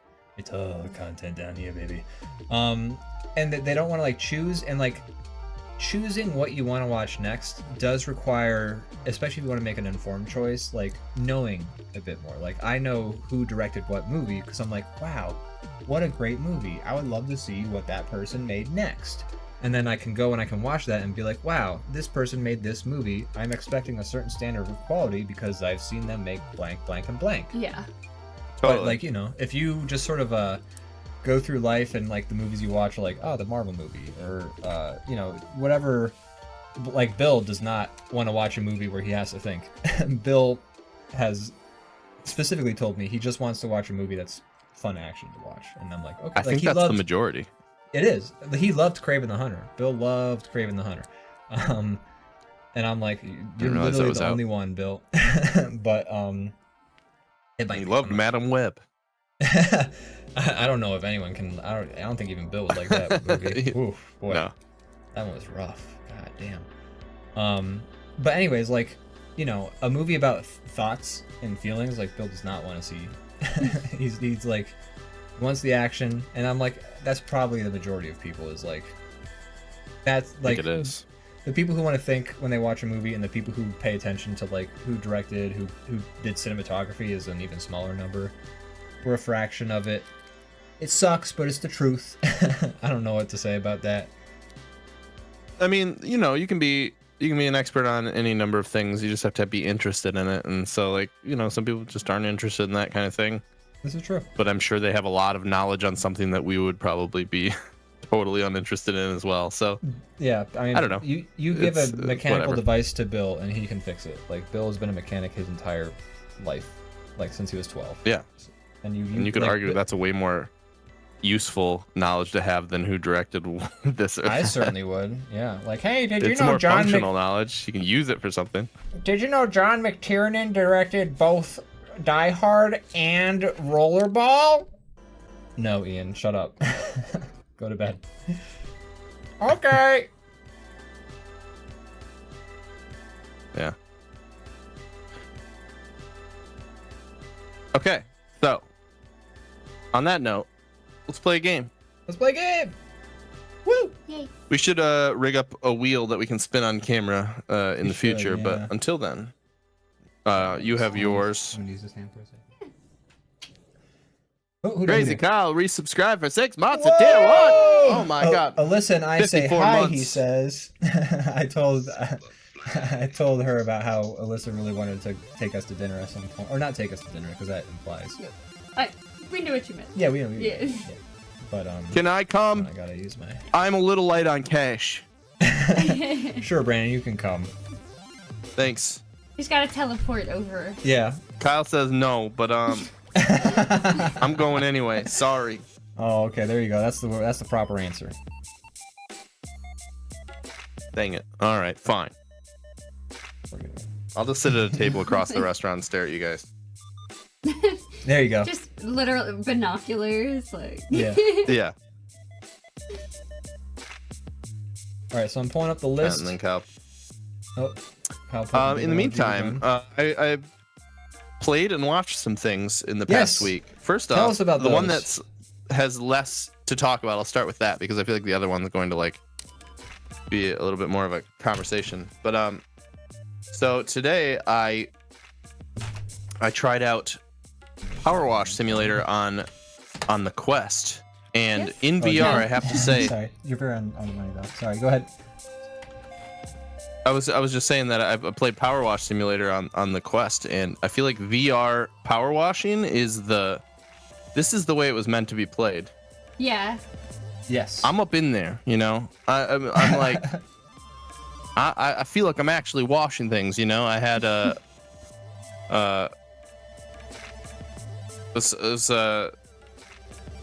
I had Morgan spray me with a hose so that I could actually be immersed in the power washing. Wait, did Morgan join? Not did actually. Morgan join you, or did you just power wash by yourself? No, I was just making a joke about. I was just saying that she was spraying me with a hose while I was playing, To, so that it would actually super feel like I was get actually in it. into- Yeah. Sorry, I've Yeah, also I been like to really get in there. running 3 windows at once. I got confused. I've Um, seen Power no, it's all Wash good. Simulator, and it seems very satisfying. So Yes, satisfying. Yeah. Ian and I have played many hours of Power Wash Simulator. We've washed many Yeah. things, from mansions to. The We've washed ancient a lot. pyramids. Yes, washed an entire putt golf course. God, that Um, was the one that sticks out in my mind as the longest. Ooh. We also, I mean, when Jasper we were... Bogey says it's true. All the neighbors saw. Some of them recorded it. Oh man, Cool. Send me that footage. I got gotta see it. No, but it's VR feels like the right way to play it. Morgan came home from hanging out with a friend, and I'm just sitting on the couch with a cat in my lap, power washing, and I was living my best life is what I was doing. Now, in VR, so like when we played Power Wash Simulator, I feel like what really saved it for us was the ability to watch a movie while we power washed. Like it was basically like we would have the movies happening and then we'd be power washing. Sure. Can you can hook up like a virtual screen inside of VR, like off in the corner, to like have a movie you can going, do right? yeah, you can do like multitasking type stuff. Okay. Which that's actually a great idea that I haven't tried for that. I was just straight up. I wasn't into You the were big so levels into yet. it. I had just started it. I was like cleaning like a van, you know, like something that takes Okay. like a half hour, whatever. But you're right up in there, you know. It feels good, and you're actually like, you know, you're actually moving your arm around to like clean it instead of your like a mouse. So I don't know. It feels. There's something about it. I really like VR. Yeah. It's fun. I recommend. I've been wanting to get Trying it myself out. a VR set eventually. I mean, Austin and Kyle are all into it now, so now's the Yeah. time to climb aboard. I know Austin really want to play that putt game. What were you guys? I was gonna say my issue with like VR and like first player games is I get motion sickness from it. Like I Yeah. literally got Big motion problem. sickness even just playing Life is Strange, even putting like changing all the settings to try and make it like as smooth as possible. I could not get through playing like an hour of it. We were playing Phasmophobia back in 2020, Right. and after like an hour of playing, I'm just like, guys, I gotta log off. I'm gonna get sick if I play one more round. So Yeah. like That's VR, a very yes. real thing. Yeah, so it's rough. Life is Strange, even really. Yeah. Like when That's how I discovered, because I tried like 2 different times. I tried to play Life is Strange. I literally got sick. that's the choose your adventure. Yeah, one? yeah, that's but not even- there is some like moving around in first person and like looking for stuff. Oh, okay. Yeah. Interesting. I didn't know they had those. Yeah. That's interesting. So then, like, they So would you get switch to sick that. like with like a flat screen game as well, Yeah, or were you playing it in? Yeah. Wow. I was playing on PC. Okay. Yeah, Wow. it's rough. Yeah, VR is definitely like there's a lot of people will get sick from that. Like that's pretty common. Yeah. I fortunately don't have I don't know, that part of my brain doesn't work, I guess. No, that's So, great. like Your inner like, ear oh, is you're spinning solid. uncontrollably. I read once that it's a I don't know if it's true, but I read somewhere that some of that, like getting sick from like motion is some like evolutionary thing. Like if you're like dizzy, it means maybe you got poisoned. So your body like gets sick to try to like kind of, that might be bullshit. I read it and then I just decided it was fact. Like it's one of those things where I read it and I'm like, oh, that makes sense to me, so I'm just gonna tell everybody that it's true. Yeah. Yeah. I don't know if it's true, but I've heard that. But no, I go into a lot of VR games have like snap turning and teleportation to help people because motion sickness is so common. Every time I play a game, I immediately go to the settings, turn all that stuff off, and turn it to the most like vomit-inducing settings, and I'm fine. I'm just like flying around the world. Wow. Incredible. Yeah, you're But lucky. Morgan can't play either. She Yeah. can't do anything. We did a little like Beat Saber and stuff when I first got it, and she's like, "This is fun," and then she's like, "Actually, never again. I'm good." Yeah, I think I played a little bit of Beat Saber and I was okay with just a few. I think I was more exhausted than anything. I hear it's a great workout. Yeah. Yeah. I mean, yeah. There's this game called Pistol Whip, and it's a rhythm shooting game, and it plays like a different song each round, and there's like all these characters like popping out at you, and you're on rails, like almost, you know, like a rail shooter. Yeah. And these characters are popping at you and shooting at you to the music, and you have to dodge the bullets in real time and shoot back at them.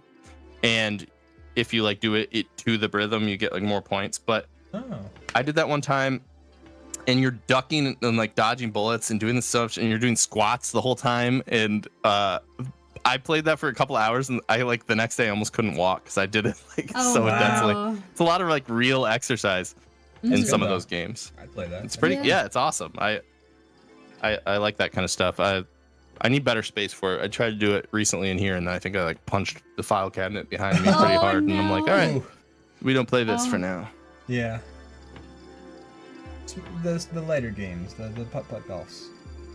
Yeah. I mean, that one's awesome. That one's really good. So I rolled the die, and it said draw a blank as a Elden Ring character, Okay. like a monster or something like That's that. what we Which got is- last time, wasn't it? It was similar. It's not the first time we've gotten this particular prompt. I'm okay with it. I like this prompt. I like this one, yeah. But Power Leviathan Wash? Den says, I want to play VR with you guys. I have a setup. Yes, absolutely. Let's play something. Mad Lad says, I hate snap turning. Me too. I turn it all off, and you know, I just want to like melt my brain. And then I'm like, get off, and I'm like, why do I have such a headache? Guess we'll never know. Guess we'll never know.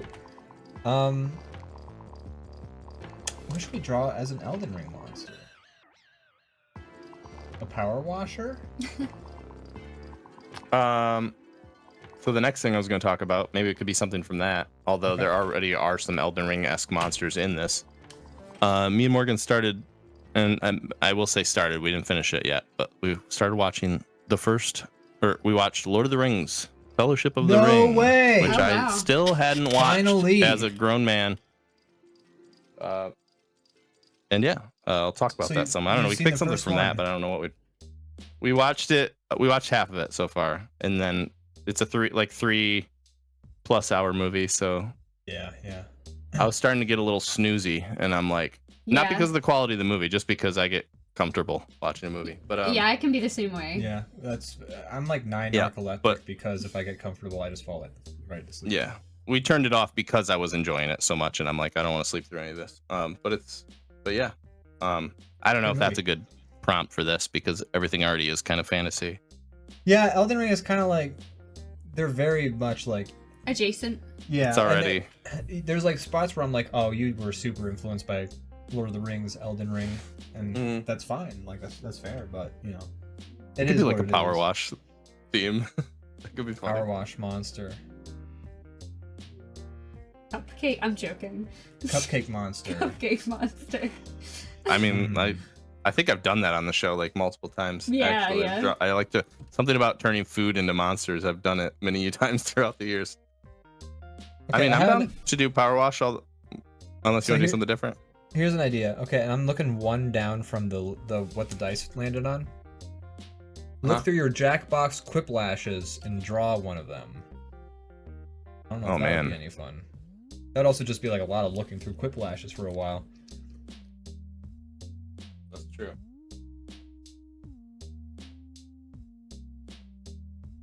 I was looking for a button, Oh, okay. but it's not. That's how you ruin your like cleverness, is to be like, 1 second, I'm looking for a. Yeah. 1 sec, I'm gonna find it. It's gotta be around here somewhere. Found it. I was looking for the canceled button because I feel like our Quiplashes showing them on screen is like the way to go to prison. And you. We can't do the cancel Well buttons because we're differently located now. Well, I know, but I also added the noise that I made to my soundboard somewhere, but now I can't find it. I don't know. My Stream Deck is kind of a little jank. Sometimes it like forgets things that I added to it. I don't know if you ever have that. Maybe I should like I've literally never rebuild had that it. issue. But like sometimes like a button disappears. Sometimes like the text I write on it goes away. That is actually really. Uh, I do not have that issue. Well, if it doesn't happen to you, Do you have like a profile I'll set try to up? figure it out. I haven't signed in. I don't know. But it's not a big deal. But Cancelled. there you go. There it is. You found There's it. the noise. I did not find it on the actual physical thing. I just Yeah.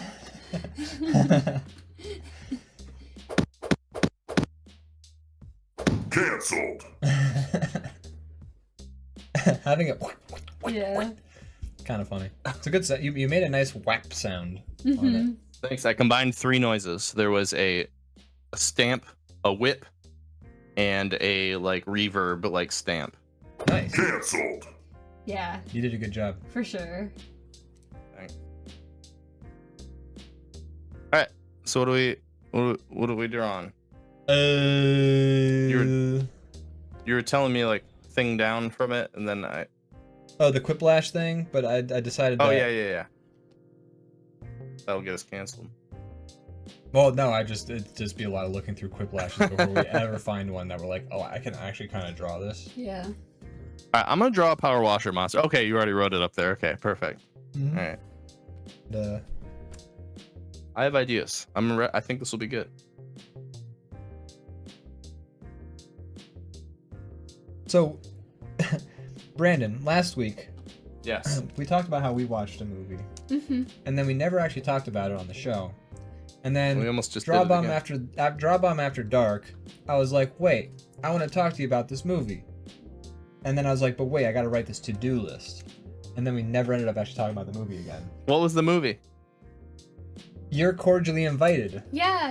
Yeah, we watched it last week. Oh yeah. That's the one with Will Ferrell and Reese Witherspoon. Mhm. Will Ferrell. I almost said Adam Sandler, and I'm like, no, that's not right. It's Will Ferrell, yeah. Yeah, Will Ferrell and Reese Yes. Witherspoon. We watched it. Yes. I liked it. I liked it too. Yeah. It was fun. It was good. I've heard good things from a couple people besides you. Oh, nice. And yeah. Yeah. So in it, do you want to talk about it a little bit while I draw, and then that way you can talk a little bit. Sure. Yeah.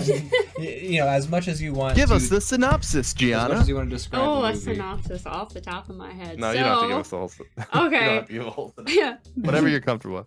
Well, yeah. Basically, Will Ferrell's trying to book a wedding for his daughter at this very specific venue, and something happens where they think they've secured the date, and they actually haven't. And Reese Witherspoon and her family book her sister's wedding at the same venue on that date, so they both think they have their weddings booked. Well, they both essentially do have their weddings booked at this place on the same day, and they have to try and like make it work when it's like really not built that way. Yeah, at first Reese Witherspoon is gonna kick Will Ferrell. She has like kind of the right to the place for reasons, but she's gonna kick Will Ferrell and his family out. But then they're super nice to her, so she's like, can't be dickheads and kick them out. We'll figure something out, and you know. Yeah. They Hijinks quick. ensues. Yeah. Ian, you're drawing on top. You're drawing on top. I'm just didn't Son mean to of a interrupt. bee If sting. we're Thank you hiding for each other's reminding me. things. You're so right. Thank you Yeah. for the heads up, and I'm gonna hide your. Oh, good.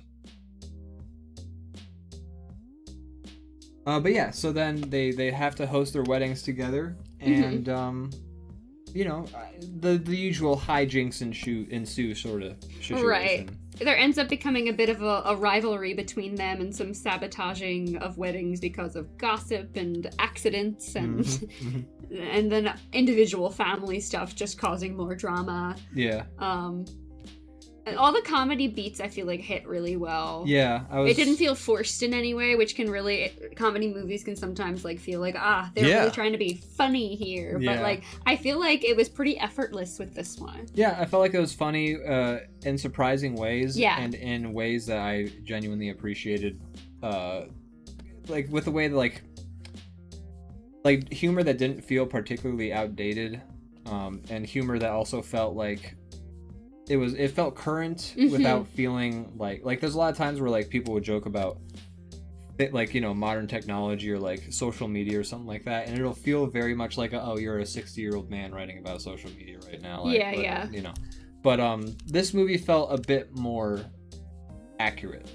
Yeah, there was some actually like really decent social commentary Yeah. in it that was like, and it didn't feel like it didn't feel like, you know, someone doing like The Office turn to the camera and I'm making a social comment right now. It was just like jokes were like put in there with ease. Yeah, there's a joke where I think we're talking about specifically where it like comes up, and then like the joke is somebody says like it's about a thing a character is saying and like accusing somebody of over and over, and then at one point the other character explains what they're accusing the person of actually is, and then, you know, their reaction is just very funny and telling. And it's good. It's good stuff.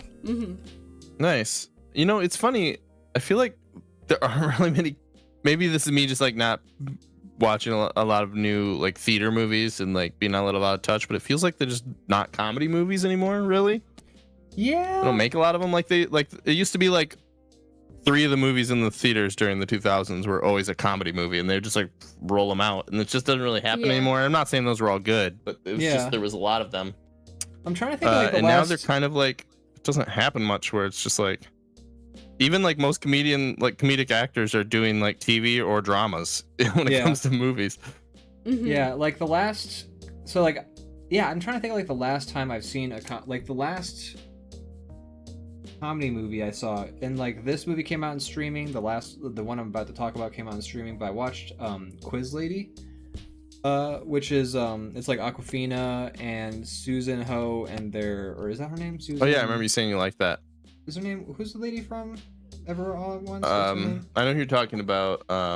Michelle O. I'm sorry, I called her Susan Ho. Yeah. It's Michelle O. She's in it as like the sister, but it's like Awkwafina is essentially like gets on like Jeopardy type show. Will Ferrell's also in it actually. But she gets on like it's like a road trip movie essentially. But I ended up really enjoying that. I thought it was really cute and fun. And that was like the one comedy movie I've seen come out recently that I actually wanted to see, I guess, because the only other one I can think of was like that No Hard Feelings movie with Jennifer Lawrence, and she's like hired to date that rich family's son, which I did not see that movie, and it didn't particularly look funny. But like other than that, like I can't think of like a comedy movie that's come out that at least got big mention or anything like that, and that I'm realizing the problem is me because you've listed the one you're talking about, the new one that you liked, the one with then the one with Awkwafina, and then the other one that you just all 3 of those I didn't hear about any of them like existing aside from like from you, and I think it's a me thing. No, like if you don't hear about something, that's not a you problem. That's the problem of whoever's supposed to be getting the word out. Yeah, but I'm like, I'm not in really any spaces where like advertising's happening, I guess. So like me kind of being away from it all is maybe more. I can't just then be like, well, they're not making these anymore if I'm not just not. You know, they're making them, but I'm not aware of them. I'll be honest. I don't know how I heard about these movies. Like. I think you and your family are like hanging out watching stuff, so you're kind of in the spaces where these things are advertised a lot of times. Yeah, I guess that would be it. I don't really have any streaming services right now. I don't watch TV. I don't know. Well, I mostly watch YouTube. Like I have ad blocker on most of the places. We mute the commercials. I have quit literally all of social media, we mute the commercials when we're watching TV, and I have YouTube Premium, so I don't even get ads on YouTube. Like, how did I hear about any of these movies? Like, I actually don't know. You guys probably do like the scroll thing where you like go to your streaming services and you flip through looking for something. No? How do you guys find what you watch? I don't know. Somebody like says something. It seems Yeah, like when we watched You're Cordially Invited, I had actually just seen an ad somewhere on the internet that morning. So when Mom mentioned the Will Ferrell movie, I'm like, oh yeah, I just saw but I don't know where I saw the ad because I'm in not places where ads are. Yeah. And then I mean, he's been doing like the interview circuit for this movie because I know what interview I only know the I've context seen. because right. Well, I don't know, but you have a wider net because your whole family's like, I guess, yeah. throwing But out. like, I'm the guy who opinions. recommends the movies for the most part. Like, I recommended Quiz Lady, and that one All the good ones, right? Not the bad ones. Actually, okay, I remember Quiz Lady. I saw Shiny Doggy was streaming Quiz Lady during she was watching it, and she had it on in the corner of one of her streams a while ago, and that's how I heard of that. And I saw the first Gotcha. 30 minutes and thought it was, or no, I thought, did I watch the whole movie? I don't remember. I think I was in and out on that stream. I was working on stuff at the same time, just kind of popping in, being like, Hey, hope the work's going well. Okay, this movie's funny. what's the point I'm making here? The You don't know how you're advertisements finding these yeah, things. you don't know. Yeah, I guess. Yeah. Do you happen to have Neuralink? Because maybe they're just beaming it into your head. Were you that one guy that signed up for it? Yeah, I managed to play some first-person shooters with my brain, Oh my and then Elon hit the kill switch, and I died. He's thrown in some. He's embedded some Nazi. Yeah, advertising. now I yeah. salute every once in a while. I can't help it. Wired it in. Every time Elon Musk sees a thing that makes him mad, I salute. Oh my god. That's why I'm so mad Jeez. about Starlink but- being the first advertised commercial I saw at the Super Bowl. I'm like, really? The first fucking commercial goes to the fucking Nazi salute guy? Ugh. Christ almighty. Yeah. There you go. Anyways. And then Tom Cruise did a weird narration in the beginning Yeah. where I'm not I know there's there's a lot of controversy with Scientology and all that, but all that aside, I don't really feel if Tom Cruise is an actor or whatever, I don't hate him, but it just felt out of place. It just felt strange. There was literally why a you? Scientology commercial during the Super Bowl, though. Was there really? You Oh, yeah. remember? Was there? I didn't watch Wait, a lot of it. Was that When we were, it was literally one of the final commercials. Remember was- Scientology came up on the screen? no. Oh no, that must have There been was my parents' house then, maybe. Oh my There I was don't a know. Jesus commercial. Oh, I remember there was a really funny There was several Jesus commercials. Last year, I remember it was really weird. It seemed AI generated, and it was That something same about ad campaign was Jesus. It was doing them this year. It was Jesus didn't hate people; he washed their feet or something. It was so Yeah. funny. Yeah. It was a million different shots of people washing each other's feet. Yeah, And then I it was guess they brought it back. Wow. Yeah, no, this year it was shots of people fighting and it was people crying, but they were all helping each other, and they were all different. They're all different groups, and it was Jesus. Try Jesus, and there's a website.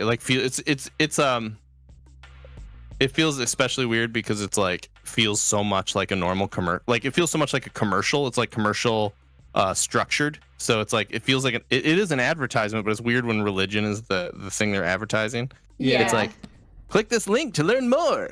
Sponsored by Jesus. That kind of weird energy, where it's I'm not my commentary isn't even on the religion itself at all. It's just the weird context of here's a very expensive commercial, and it feels like it's for a product, but it's for a religion. It's just a strange Yeah. contrast. All I know is if I was the people in that particular church, I'd look at that commercial and I'd be like, that's where my donation went to. Right, that's exactly what Did I I was buy just that? thinking. It's where all their donations are going to. Is this commercial right here? Did I buy that? Would you like this? Could you put some money in the plate for the Jesus commercial? Damn. I don't know. I Interesting. don't know.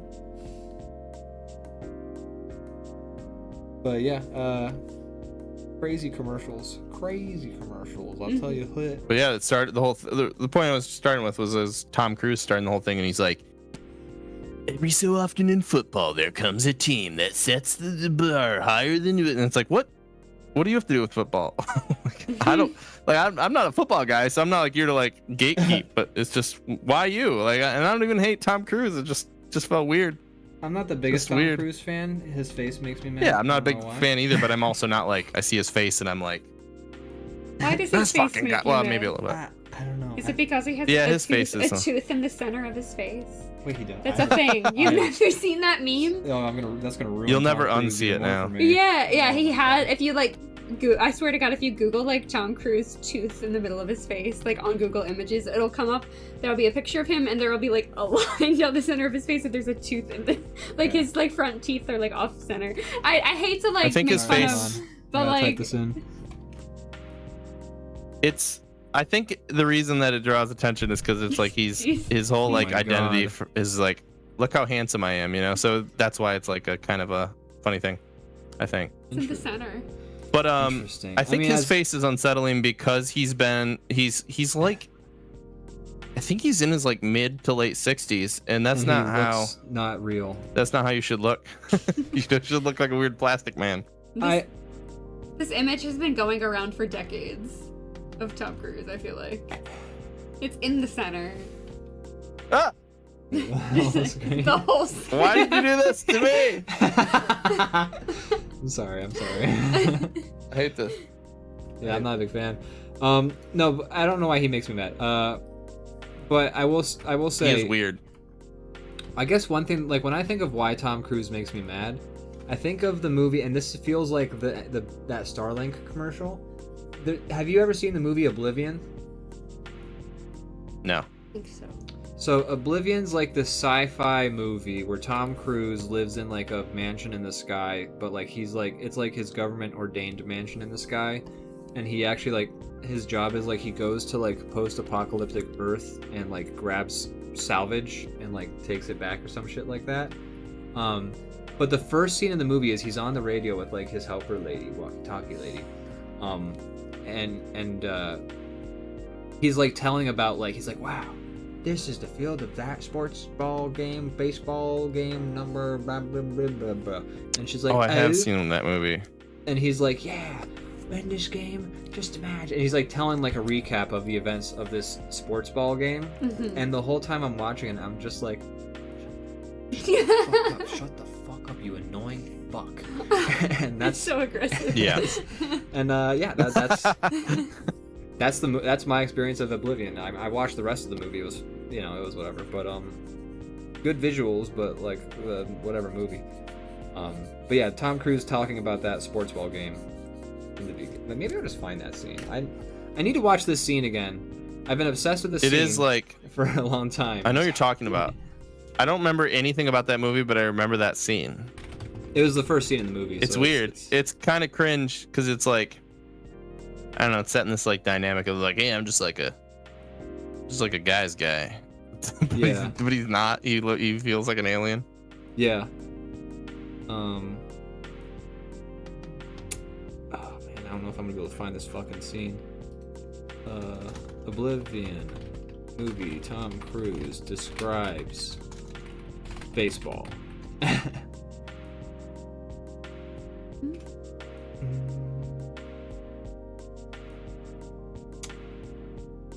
No, it's not getting a lot of help with this. Yeah, there's like Tom an Cruise is a alternative strange guy. scene.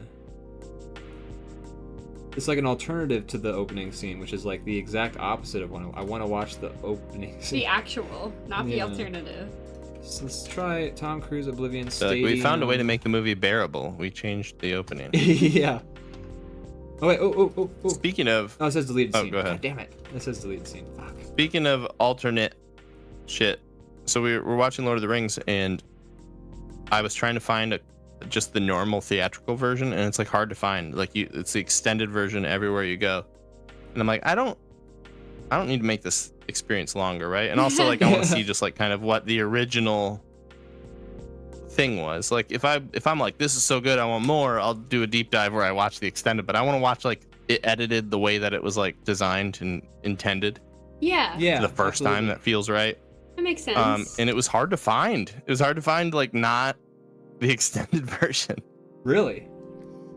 Yeah, at That's- least like the few places I like. That's interesting to me because it's like the one version's like 6 hours long. Right, jeez. And the one version's 3 hours long, and like 3's already asking a lot. And it's like, hey, look, fucking people won't watch a YouTube video unless it's like under 10 minutes. Like, how are we gonna? How have we gone so far as a society from being like, let's watch the 8-hour version of Lord of the Rings? I don't think the Zoomers are jumping in on the extended Lord of the Rings cut from I don't think they are. 2001. I imagine be they're honest- not the main audience. Neither are we, to be honest. Like, I never fucking watched the extended cuts. Have you? No. Not the extended cuts. I've actually only seen the movies once, and it was seven All right. 7 years ago. My people. So it's My been a long people. time. It's been a long time for me too. I saw them when they first came out. Yeah. Oh wow. Yeah, and in theaters, and then I Nice. don't think I've seen like maybe the first one once on DVD, but I haven't really watched the movies a whole bunch. But I've seen them. It's one of those things where I don't know, it's like it gets so hyped that it gets to the point where you're like, all right, I have to be in the right mindset to even watch this because everybody talks Yeah. about like Yeah. how good it is, and then also it's so culturally like in the zeitgeist that I already know most of what's going Yeah. down. I know the whole like literally every song in the soundtrack, like in the score. I'm like, I recognize every one of these songs. I've never seen the movie. Like, what? How Yeah. crazy is that? Like, Hmm. It's a not a very bad it's- thing. They're great, Yeah. but it's just interesting, like how it's like you'd be hard pressed to find somebody watch Star Wars the first time and have any kind of surprise when like you find out Darth Vader is Luke's father, things like that. Wait, what? Yeah. No, spoilers. Spoilers. All right. Oh my I god. already knew it was coming. Oh, you're telling me? What? That's crazy. Oh my god, does anyone know? But there's certain things that are just so like hardwired in to like culture that you just it's not, you kind of lose that like original. Yeah. There's no way to get that like You spoiled. can't un-zeitgeist your brain Yeah. before you watch it. It's true. It's all in there. Yeah. I do love that song. I know though, so where much it's about the like- movie that I've never seen. Yeah, that was the one that I didn't even realize was the Lord of the Rings song, and I heard Yeah. it the first time. Like it starts in the first like 5 minutes, and I'm like, I hear that song so often, and I didn't Yep. even know. Lord of the Rings song. It's a good one. It is a great song. I mean, there's a reason everyone steals that fucking song. Yeah. That's actually like how I found out that and this is like a video I happened to watch like 4 days ago or something like that, but there's this one song that was used in the movie Sunshine that has now been used in like every movie since. It's called like Adagio in D or something like that, but it's like it was made for the movie Sunshine, and ever since that movie came out, it's like somebody like played a supercut of all the different movies and trailers that use that same song. It's like it's a lot. It's a lot of movies. Like Yeah. movies, and I'm not sure if the Lord of the Rings song was used by other movies. Maybe it's just like an internet culture thing, but I hear it a know, lot one- on TikTok and in other yeah. internet videos. that makes sense. But yeah, like one song kind of like breaks through, and everyone's like, I gotta use that song on my thing. Yeah. It's we were watching the Bernie Mac show earlier. We've been watching the Bernie Mac show ever since we finished Smash. And in this Oh, Bernie nice. Mac I remember that show. episode, in this Bernie Mac, it's a great show. In this episode, they have a parody of the Twilight Zone episode where like William Shatner's like, "There's something on the wings," and when we were watching this Bernie Mac show, I was like, "Oh my god, that's right." Everything I watched as a child used to reference this fucking episode of Twilight Zone. Like Looney Tunes did it, Animaniacs did Yeah. it. Ace Ventura. Ace Ventura did it, like, and like this Bernie Mac thing was another one where it was just like a direct parody of this episode of like Tiny Toons did it. I remember Tiny Toons, like the Looney Tunes like ripoff cartoon, had an episode that made fun of, and it's like all of a sudden they stopped making parodies of that though, and it's like, but why are all these things I watched in the 90s making fun of this Twilight Zone episode? I guess probably because the people who made those shows were probably inspired. So by it was the Twilight Zone movie, instead of just the show. Was it really? So it might have. Yeah, Oh, I believe so. I thought it was just an I episode. could be wrong. I think the movie might actually be like higher budget versions of some of the episodes from the actual show. So I could be wrong in that way, but I'm pretty sure it's the William Shatner ones in the movie. Oh, interesting. I Um, had no idea. so that might be part of why it was like a more impactful. If I'm right, I might also be full of shit. That's my guy. Hate him. I think I finished my guy, by the way. It's not great. All right, mine took a second to get where I wanted it to be, so I'll be a minute. I like drew my guy. I spent like most of this show drawing this character, and then I finished the design, and I'm like, this doesn't look like how Elden Ring would design a dude at all. So I added. Well, a if you want face. to do anything with it, still, I'll be a minute. So Well, I just added a face to the helmet, have and it time. did actually improve things quite a bit in terms of because I mean, the Oh, yeah. FromSoft folks love to make humanoid monster people, which is I mean do. I get it. It's a great aesthetic. they just try to make things unsettling, and they do it well. Yes, they do. That's why. Have I told you about that YouTube channel where they just like do nice little short videos where it's just like close-ups of details of like FromSoft character models? No, I don't think so. Oh man, it's great. You see a lot of cool details in these character It models. sounds like it. It's called Fireplace VPN, I think is the name of the channel. I'm sorry, I'm gonna take my hand from yours one last time. Let's see. Also, Mad Lad in the chat says, like how Arnold is the good guy in Terminator 2. If you didn't know beforehand, the film is shot to make it a big reveal. That's true also, yeah. Oh yeah, You know, it's man, that's like, a great movie. I need to rewatch that. what a phenomenal sequel. Fireplace. Yeah, I think that's what they're called. No. All right. Oh, that is not the video I clicked. What the fuck? I didn't. Why you do What have this, you done? YouTube? What have you done? This is my YouTube subscription feed, by the way. It is a It's okay. mess. It's a fireplace. Got a nice amount loaded up. On something. Fireplace. Of course, they have a video on my subscription feed all the time, and then the one time And I'm then looking not for when it, you need it, yeah. not always. Wait, one match. Where is this match? What are you looking for? Twilight Zone? No, the YouTube channel. Oh, Fire. Huh. Oh, whole words. Let's see. Oh. Fire lake. Fire truck. Bonfire VN. There You we were go. close. Oh, so close. You were really close. Thank you. I've linked it in the chat. Bonfire VN. What is You love a pop-up ad. we love a pop-up ad.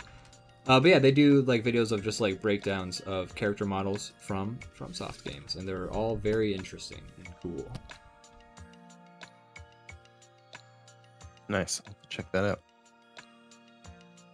I like the Zuli the Witch too. Yeah, Zuli the Witch's videos are great as well. She's the one who hers are more like the bonfire VN. They don't really have captions. They mostly just show close-ups of these models and their animations and stuff. But like Zuli the Witch will go through and like talk about the lore or maybe the development process for certain characters or like how they appear in the game files. Right. I like some of those like weird deep dives into like the game design channels. It's kind of like a thing that could only exist now, but I like it. Yeah. They're interesting. It's like what I wish fucking G4 was back in the day more of, instead of like, "Hi, I'm Tommy Tallarico. Let me tell you about me." Sorry, very specific, very specific poll from the G4. Oh, you didn't like days. that? Yeah, I love Tommy Tallarico. He's so funny. It's okay. My guy drawing keeps is- getting bigger, so I keep having to shrink it. Gosh, I I went kind of simple with mine. That's all right. You know, whatever you feel like doing. That's right. Hey, DrawBomb folks in the chat. What was your favorite part of tonight's episode? For when I cut highlights. I love long draw. Putting them on the spot.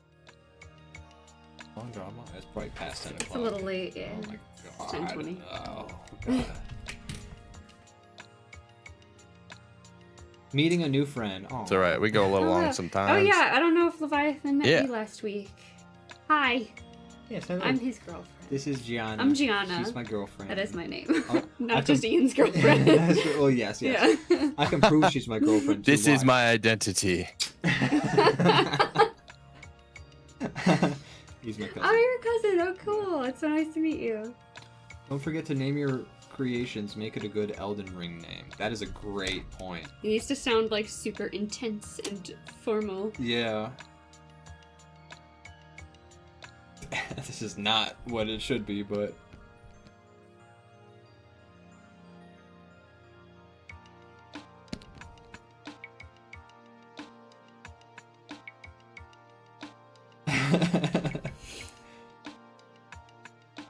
It's almost an Elden Ring name, and then Nice. I used it. They would definitely use a different last word, but Probably. yeah. They'd be like the House of Trent. Gianna, do you ever play any Souls-like games? No, not for me. I pretty much don't either. I played Elden Ring, and I'm like wanting to dabble in more. I played like a millisecond of Bloodborne and a little bit of Sekiro, but I want to play them all the way through. But no, Okay. I'm basically haven't either. He did beat Elden Ring kind of before me. opened that world to me, and now I'm like interested, but it's just curious. Yeah, super not for me. I need a cozy game. I need to I play games for comfort, so I don't want to be grinding something I get that. over and over again. Yeah. It's super not for me. Very fair. That's super fair. Yeah, I totally get that. I feel like a lot sometimes of the- will be playing a game and I have take a step back and be like, why am I doing this to myself? Right. I have asked that on occasion, and when I do, that's usually I'll be like, what's the enjoyment I'm getting out of this? And the moment I realize I've asked myself that question, I uninstall the game because I'm just like, whatever the fuck Yep. it is, it's not healthy. Yeah. And I'm glad You're growing that then, because it that is happens. not who you used to be. No. I mean, I'm still very much that 100% completionist of anything kind of guy. Yeah. But I'm better about it now. My time is more. I was gonna say I feel like those two things are contradictory. They are, yes. But I'm now 100% complete games where I'm still having fun with it, and so it doesn't feel like a compulsion Yeah. anymore. That's what it felt like That's a good. compulsion sometimes. Good. Thank you. I enjoyed finally joining the draw along again. Hell yeah, Mad Lad. We loved it. Well, speaking of which, Yeah. Mad Lad's drawing is Let's in go the draw see. along. Let's go take a look. Yeah, see the complete. There's the fridge. Oh, look at everyone's lovely art on the fridge. Oh my god. Look at that. Oh, great. That's I nice. Love it. That's super fun. That's awesome. The dynamite. great- That's great. That's a great drawing, Beautiful. honestly. Like Yeah. if that's Yeah, like good job, Mad Lad. if that's Awesome. Mad Lad drawing, like Mad Lad can draw. Like that's a muscle. Yeah. That's a trapezius right there. He drew a trapezius. I Which feel I like think that's is a true bone more or than a you'd muscle. expect, where people are like, I can't draw it, and then they doodle, and you're like, bro, you already got it. You're Yeah. there. You You're just there. keep doing it. You're already so You- far ahead of everybody else. No, You know how to draw. Mad Lad's drawn in our draw along before, and it's always fun stuff. Yeah. But yeah, this has been a fun draw along. We have 3 crazy characters here. Crazy. We've got 3 different types of underwear. Yeah. There you go. 3 different types of bombs. 3 different types of bombs, 3 different types of underwear, 3 different types of hats. Wow, so much variation. Yeah. This is a great drawing. This is actually a really nice draw along. Yeah, it's really great. I like it. I like it quite a bit. Good work, everyone. I I'm am very finishing proud up of you. coloring. I won't keep you guys too much longer. I am so proud of you and you. Nicely done. Good use. Thank you. Right, good night to Leviathan. Oh, good night, Leviathan Den. Thanks for Oh joining yeah, in. thanks for tuning in. Much appreciated. And Znewt says Dribbler isn't very power washy. Well, yeah, but like, you know, everything in Elden Ring. or Oh, is that the Dark name of Souls- yours? Dribbler? Well, I called it the Wandering Dribbler. Oh, okay. Kinda. It felt like half of an Elden Ring name, half of a Goofy name, which is kind of like what my character is half of an Elden Ring character, half of a Goofy. I'm not sure thing. the naming part is something I'll be that good at. We'll see, because I don't play. Elden Ring's my only like I was just saying, kind of my only Souls-like experience. So It's kind of the same. the naming rules conventions. as like whenever you walk into a new area in like Diablo, it's like the really bad cliffs, or you walk into the next area, it's like Yeah.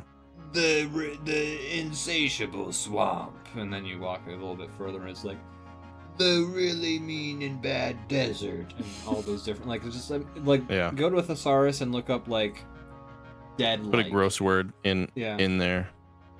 and then like find all the different synonyms for it. The blistering hills. That's Something like actually. that. Just If throw in, that's like, not a gross fucking name. Diablo area, I'll be surprised. I bet if I Google that right now, that'll show up.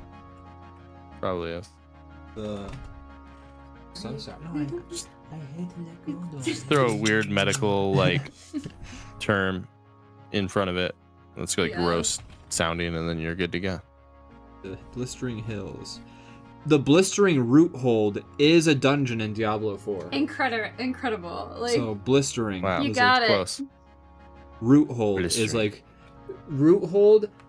That's a fancy word for a fucking forest. Yeah. Okay, it's where the roots hold. You know. Yeah. That's a forest right there. Wow. Is that what that means? Never heard I'm- root hold before. I've never heard it before either. What else could a root? Let's Google it. Can you move this way? What I'm holds the trying to most do it with one roots? A forest. Got to the bottom of that one. It's 'cause this- Define. Whoop, whoop. I'm making it worse. I will not let go of this hand. You really can. if I you- will not. Define root hold. An anchorage of a plant to soil through the growing and spreading of roots. A place where plants may obtain root hold. Wow, I love when a definition has The word in it. the word in it. That's really helpful. Yeah. Use it in Related a sentence. terms. Root hold is a weird word. So, related terms: rootless, rooted, rooting around. Nope, those are not at all actually related. Okay, let's go to Wiktionary. Nothing is helping. There's all What about these. dictionary.com? It's too up. Oh, right there. That works too. Oh, is this not this? Is this? I mean, it's where Merriam-Webster. Oh. Is there another dictionary.com? Right there. Merriam-Webster's dictionary describes root bound as I don't know. I don't even remember what the original word was now for this bit. Root Was Root hold. just this. root hold. Attachment of plant to soil by meaning of its roots. Support of a plant through the growing and spreading of its roots. Hey. Okay, I'm gonna look up what's some examples of root holds. Yeah. Or I don't know what I'm looking for anymore. What? Buying time while I finish up my drawing. Yeah, basically what I'm trying to do. Yeah. What? Good luck. I'm sorry. You're making it so much harder for I'm yourself. so than- sorry. Don't be sorry. Is a type of root hold. Picture of Doug over here. Doug.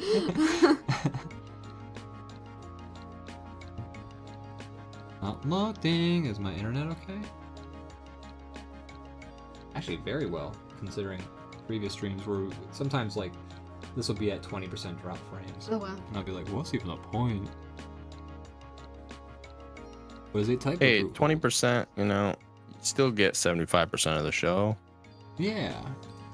What is Great. a place that could be considered a root hold? Maybe they invented the term for the game. Right. Root holds are what Nightmare Dungeons should have been. So root holds are a different type of dungeon? What? Well, that's Whoa. r/Diablo 4, so it's specific to. So they're just Diablo 4? referencing the one that. Yeah. Okay. But like, no one's a. It might just be a Diablo thing. It might, but like it's on Might be. dictionary.com. That's true. Root hold. It's a very popular game. It's in the dictionary. You get different results if you split root and hold into two separate words. Before we were typing Ruthold. Ruthold. Ruthold. I mean, this is. I'm looking at pictures of root holds. It's just the bottom of a tree. It's just trees in soil and their roots spreading. Yeah, this is what I came to the internet for. I'll tell you what, this is the pictures I came to see. Yeah, look at the. Well, actually, you know what? When I'm Merry, ready. Sam, Pippin, Frodo all had to hide from the ring wraiths, they were hiding in a root hold. Oh, That this brings is it full relevant circle. It brings to it full me. circle. Yeah. That's right. That's right. Look at this. This is. Hey, you this know, is- you want to hear something wild? If you would have made that reference before me watching this, I would know the exact scene you're talking about, and I haven't seen the movie before. That's right. But now you can I've know seen even that more. shot 1 million times, and I haven't even seen the movie until now. It's gonna be so wild, like you coming out from the other side of seeing the whole trilogy and being like, Yeah, now I "Man, have context. turns out the whole internet was All Lord right. of the Rings." Let's do I'm it. gonna reveal it. It pretty much is. All right, ready? Oh, your guy. Wow. Glondor the Cleanly. So your guy is one that you chop and you get a few souls from. You just like Mhm. run up and like zap him with your sword one time and he's dead. Yeah, he My like guy might be a boss. my guy's the kind of guy you walk up to him and he's like on the ground and he might do a swipe, and then if you let him attack you a few more times, he'll go. Yeah. It's this little guy that's like little freaky little guy that's just writhing around until you get too close. Yeah. Yeah, yours definitely looks like a full-on boss. Yeah, that's a boss. He's grafted too. You can tell. Yeah, exactly. He's grafted not only limbs no. but cleaning some like tanks of suds to him. It being a Souls-like thing, my initial thing I wanted to make like his outfit like all like tattered and dirty, but then I'm like, no, he should be all like sparkling clean. Right, he's Because he's clean. He's the cleanly. Yeah, exactly. Be the most colorful So, yeah. boss in that game. He would be. He would be. You know He what would would be a not fit name? in. They would call like him like in Elden Ring. They'd probably call him Glondor the Undefiler. Like that's the name. They would Right. use. Oh my Ooh, yeah, God. that's much Yeah. better. Undefiler. Yeah. I want to steal that, but it's not. It wouldn't be right. It's a shame. It's a shame you didn't use that. Nah, it's a damn shame. Now I got this stupid drawing that I made. Wasted opportunity. Hey man, you're such a loser. Why would you say that? Why would you say that? Whip, snap. Whip, purr, snap, purse. Okay. Do you guys have anything to plug? I know, Gianna, we just had you plug in a week ago, but feel free to, I think you if you have should anything plug it new, again. or if you want to talk about the same things you are allowed to, Or whatever whatever you're. you want. I mean, I'm gonna be hopefully streaming more on Twitch.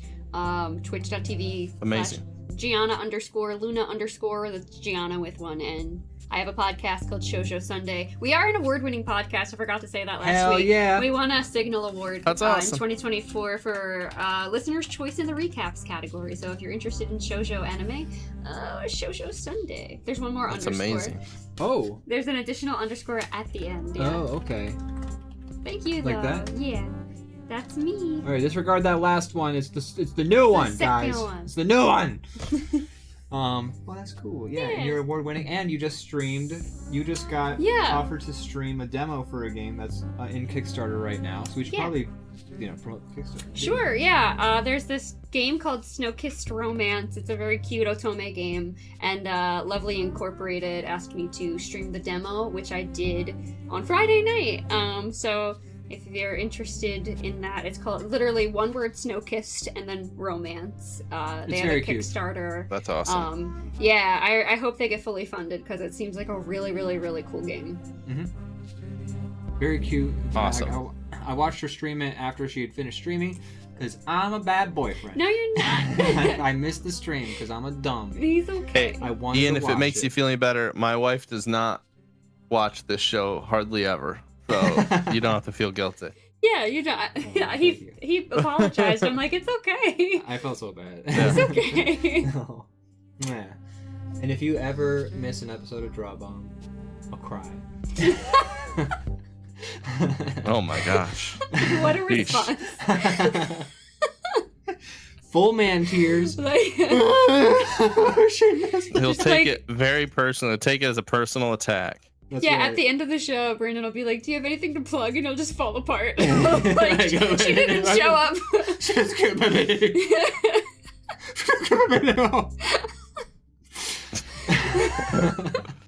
Oh my god. My emotions. My emotions. Amazing. Ian, do you have anything to add? This what she's. I plug her thing. Thank you. So, I Okay. got Yeah, I don't really have anything myself either. Just tomorrow we'll do DrawBomb After Dark in the evening. Check that out. We're also doing the WoW stream at it's like 5:30. Whoa, Code we haven't- Noob 01 just followed. Welcome. Wow, Thanks for following. joining us. So sad that you caught us at the end of the stream. Sorry about that, guys. We're Yeah, doing the show for another 30 minutes for Code Noob. Let's do it. Well, you did the right thing. You followed us, so now you'll catch our other streams. We do stuff on Mondays, Tuesdays, and we're trying to do more than that too soon. So thanks for joining. Oh, Join Mad along. Lad sent them. Oh, that's Cool. awesome. Well, thank you, Mad Lad. That's super Oh, nice of you to awesome. bring some friends into the fray. I actually remembered something to plug. What a guy. I remember that. What you got? Well, as you know, I've been trying to plug independent animation and stuff on YouTube because I want more of it to thrive. So I have, hold on the Discord. Wait, oh shit! I have to use my hands again. But hold on. Shit! I pressed the wrong button. Oh no. I have it ready to post. I'm about to hit the enter button. Yeah, there we go. It's three things on the YouTubes. The first one is Kid Vampire Full Movie. Mummy Joe has been posting these really weird animations on YouTube for a while. Many of them are in like a series, like 2 or 3 minute like episodes. One of those series has been Kid Vampire the whole time. A lot of times, like the sort of like style of these animations is like a cute drawing, and then like a person who's narrating over the course of the whole cartoon doing their narration, and it's usually like a wacky voice, like "Oh hey guys, I'm a Kid Vampire," something like that. That's what it sounds like a lot. So Kid Vampire, they finally like put out the final episode of the series, and then they bunched them all together into a single movie, about 54 minutes, I believe, in length. But yeah, you can watch Kid Vampire the movie. And then the next one is Me Time 3. I don't know if you remember, folks, but I plugged Me Time 2 recently. It was somebody took the audio from Raw Time, a public access show in the 90s, and then animated it using me character avatars, and it's very fun, and like the animation's really charming and it's cute, and it's funny just because the Raw Time clips themselves are wild, and are just fun because Tina, the lady who was originally doing the Raw Time public access show, she's just very quick and has a good comeback for a lot of people. So that's a lot of fun. I recommend watching that. And then the final one is Quiet Apocalypse, a cosmic horror short film, which is like a very moody 2.5 minute long sort of animation about just like a bunch of cosmic horror creatures that came to Earth and started eating people, and the aftermath of it. Terrifying. Yeah, it's pretty cool. Cool. Sounds delightful. Yeah, it's not. It's depressing, but it's in a good way. It sounds like a feel good thing. You're gonna I recommend watching this after you've seen something that makes you feel good, like Schindler's List or Faces Schindler's of List Death. Yeah, Schindler's List 2, Schindler Harder. List Harder. I was gonna say Electric Boogaloo, but I didn't feel Yeah. appropriate. Yeah. I thought the same joke. So Great. don't Great. feel you're in good company. Fantastic. We're all going to hell. Yeah. Oh my god. All right, so those are the 3 videos. I thought there was more, but there's not. I know there is more that I have to watch, but I don't recommend a video unless I've vetted it, because I just want to make sure I'm telling you all the good stuff. I watched you'll know the answer to this, I think, but what's the name of the channel that makes those like retro fantasy game animations? Because they put out a new one that was fun. They did. That one was also great. Let me see. It's a little bit up further. I recommended it. It was Maybe we'll watch some of them tomorrow Wigglewood. on the After Cursed Dark. Throne. Yeah, Wigglewood is the YouTube channel. I posted their previous video, The Cursed Throne, which is phenomenal. They just came out with a new animation. I actually haven't watched it yet. It's called like Elf Lies or it's something good. like that. Isn't it like called Elf? Yeah. Something like that. Yeah. I don't remember what it's called, but it was a good one. I liked it better. So the Cursed Throne is my favorite one, and then I like this one better than the lamp one. This one was a really good one. Yeah, this is a good one. So cool. I'm excited to watch that, but that one did come out. Check out Wigglewood, everybody. I think I may have recommended some animations previously that we didn't do a show, but so I'm gonna reference them now. But it's called Clean Kill Windscreen Wipers mini episode. So imagine like a mech anime like Voltron or Gundam or something like that, where everyone's like in a giant mech together and they control different parts. But it's like kind of comedic in tone, more so than an anime at this point. But the animation is still pretty solid. So watch that. That's up there. It's a little bit above. If you scroll up from the most recent posted links, it's in there. It's in there. I might just repost these as I can just delete this. But anyways, and then the next one is called Line, and it's about a guy trying to basically, like, he's like in one of those rocket cars that tries to break the sound barrier in the desert, you know. And it's about a guy riding in one of those cars, and it's cool because it's like really well animated, but it's also like pixel animation. Oh, neat. Yeah. Okay. So it's like you can That's see cool. it's like Yeah. a little pixelated, but it's that whole style throughout. But the animation's actually very detailed and very well done. So both worth a watch. I'll post those also right below what I just talked about. Those are my recommendations, though. Always trying to promote the independent anime.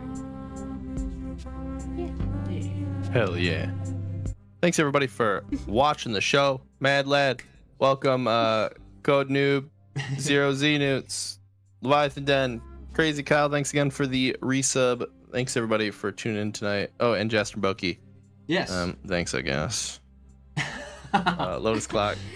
They're all here. All the best people are here. Yeah, everyone Appreciate you here guys. is great. We appreciate you all. Thank you all so much for being here. I gotta use my hands one more time to close the show out. It's all good. I know. You don't have to apologize. But I'm so sorry. All right, guys. Oh, Mad Lad says I love Mommy Joe. So there you go. Cool. We have another person who can vouch for me in the chat. But all right, guys. There you go. He was Have telling the yourselves- truth. It's good. I was telling you. I would not lie. I would not lie. Have a good night, everybody. Thank you all for being here. And I pressed the button, so now it's gonna start fading out. So get ready. Oh, this part's scary. This part always scares me. want to fade into What happens after the fade?